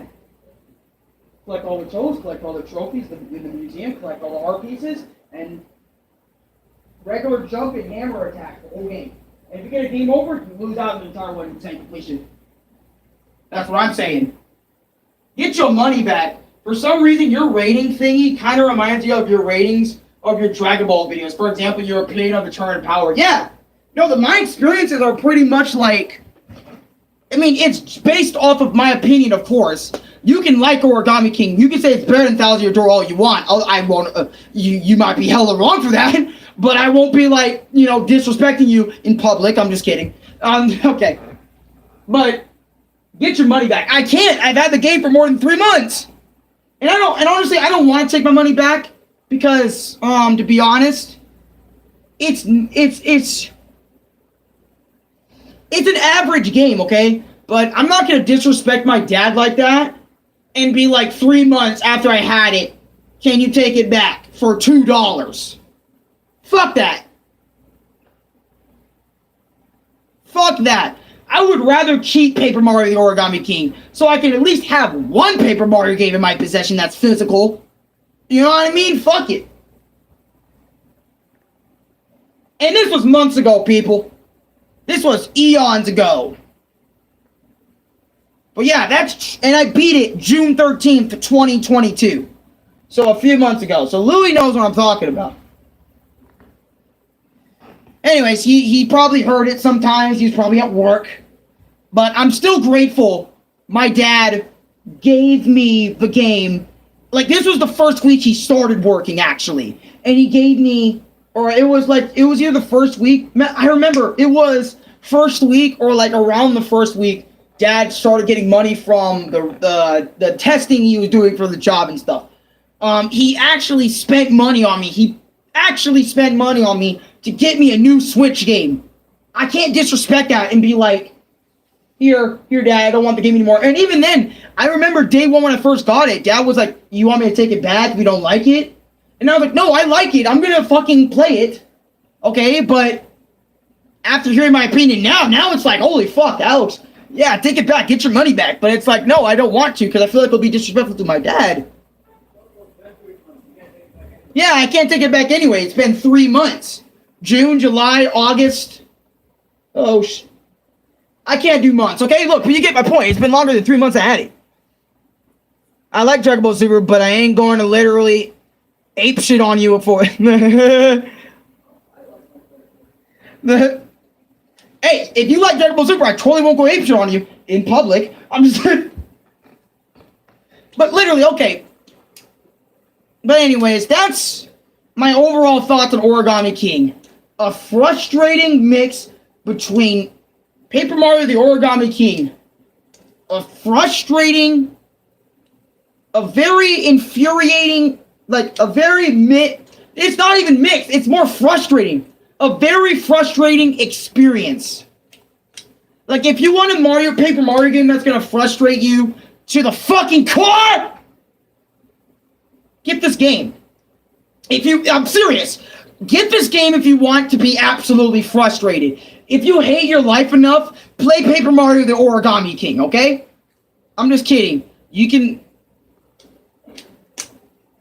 But seriously, if you want a game that's going to frustrate you, yeah, give this game a shot. You'll definitely be frustrated within the first 5 minutes. Especially even if you played the previous Paper Mario games, okay? Like Paper Mario Thousand Year Door 64. If you played those, and you went to Origami King, you'll see the fucking difference in quality, my guy. You'll see the fucking difference. It's like the new phase of Marvel, actually. Believe it or not, it's like the new phase of Marvel. Where Marvel shows nowadays are absolute dog shit compared to their brother and veterans OGs over there. And yes, they did have shit movies back in the old times too, but I'm just saying, compared to like the new shit like She-Hulk or all that other garbage, fuck that shit. But that's... And I'm gonna be straight. You can't talk about Paper Mario positively in the Paper Mario community.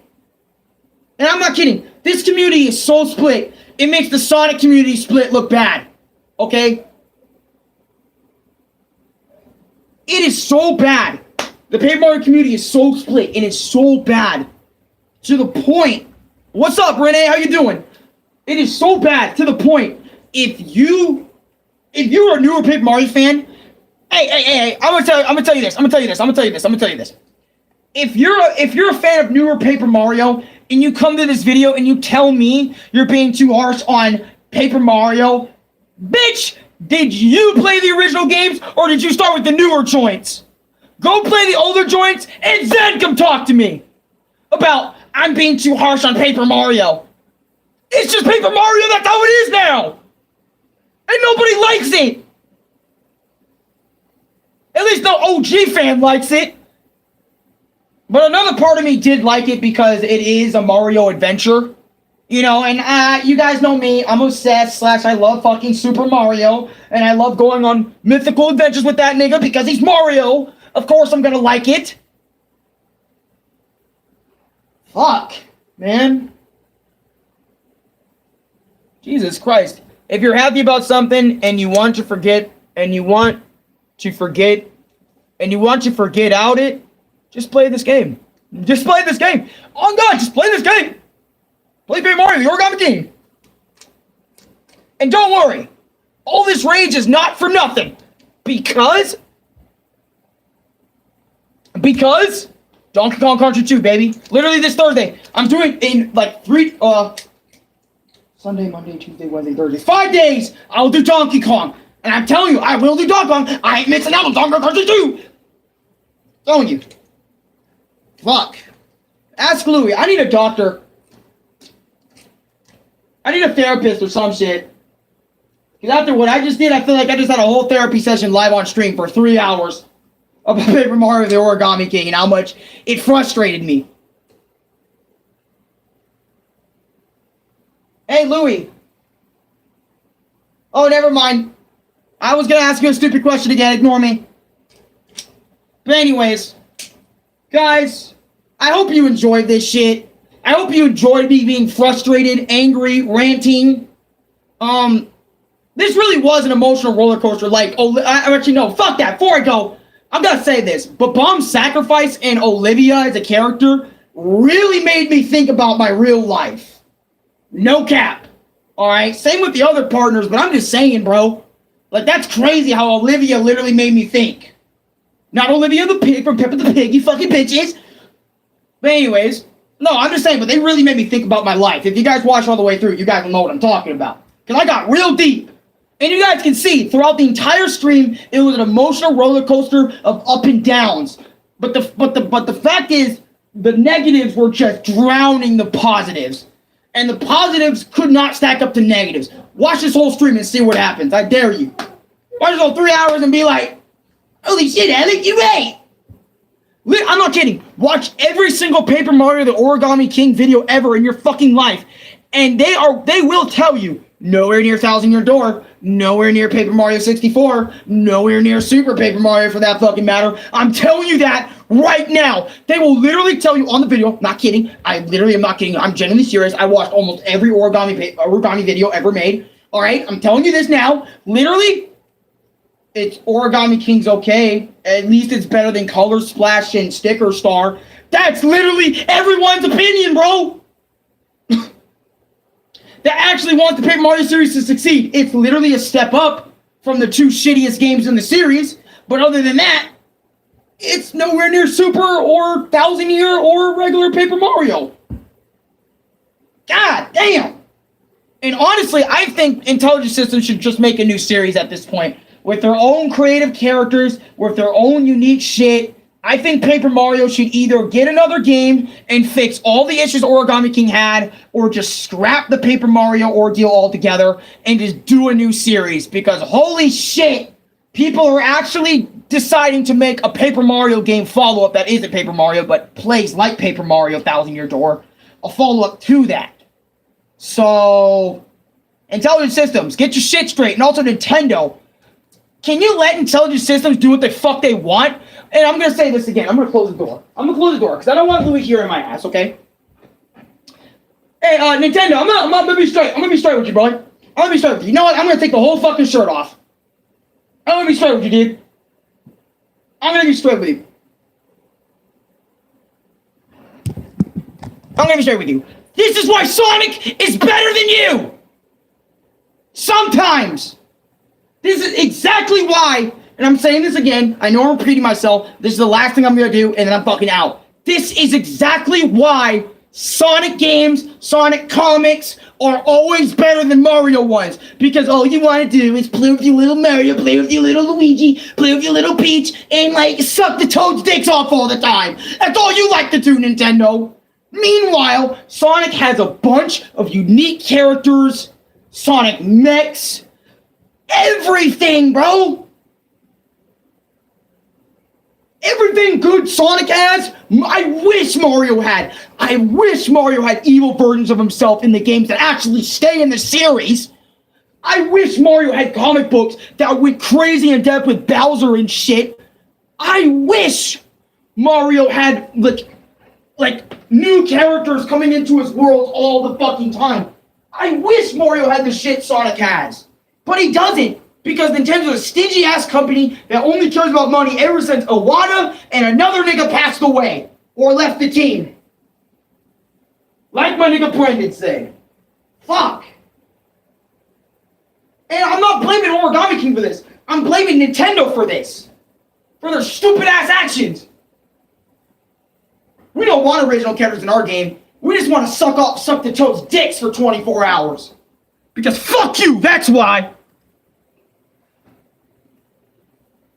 Fuck!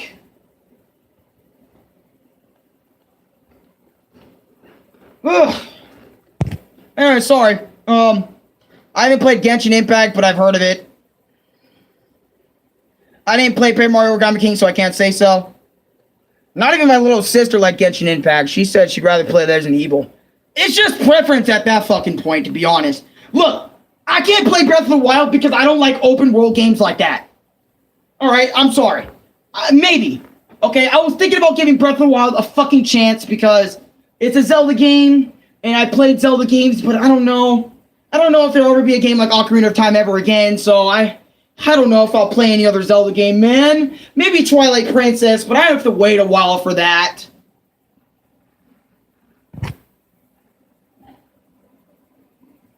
But anyways, back to what I was saying. That's it. I'm done. I let all my shit out. All my anger towards Origami King, Paper Mario, Nintendo. I let it all out in the stream. That was 3 fucking hours.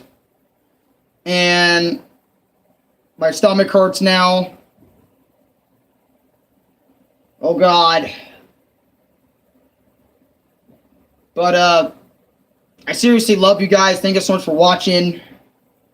Like, subscribe, favorite, share this video with your friends, and just remember, in 5 days from now, Donkey Kong Country, I will play it, or I will talk about Donkey Kong Country 2, Diddy Kong's Quest, one of the best sequels known to man, just like fucking Crash 2 or something. Actually, it's better than Crash 2. What the fuck am I on about?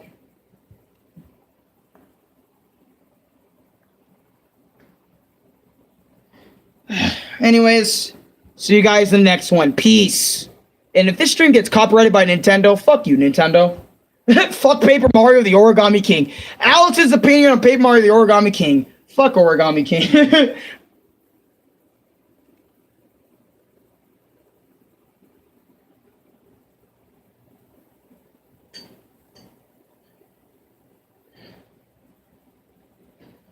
Ugh, that was 39 notes I deleted. Anyways, yeah, that was 39 notes much. Oh, get over there, bro. Sit in the chair. Huh? Yeah, go ahead. Want to watch Breaking Luigi? That's what you for. Is that new? Yeah. Yeah, I'll watch it. Peace, brothers. It looks really, really interesting. Bro, what's up, Renee? Damn, what the fuck? We're on the beefy right now. Beefy? What shot? Such a big. Oh.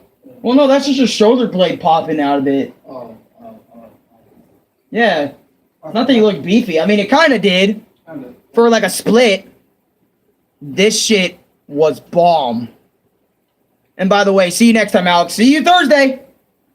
Because I'm streaming Thursday. I'm going off on Thursday. I like that you start streaming on Friday. Yeah, I thought.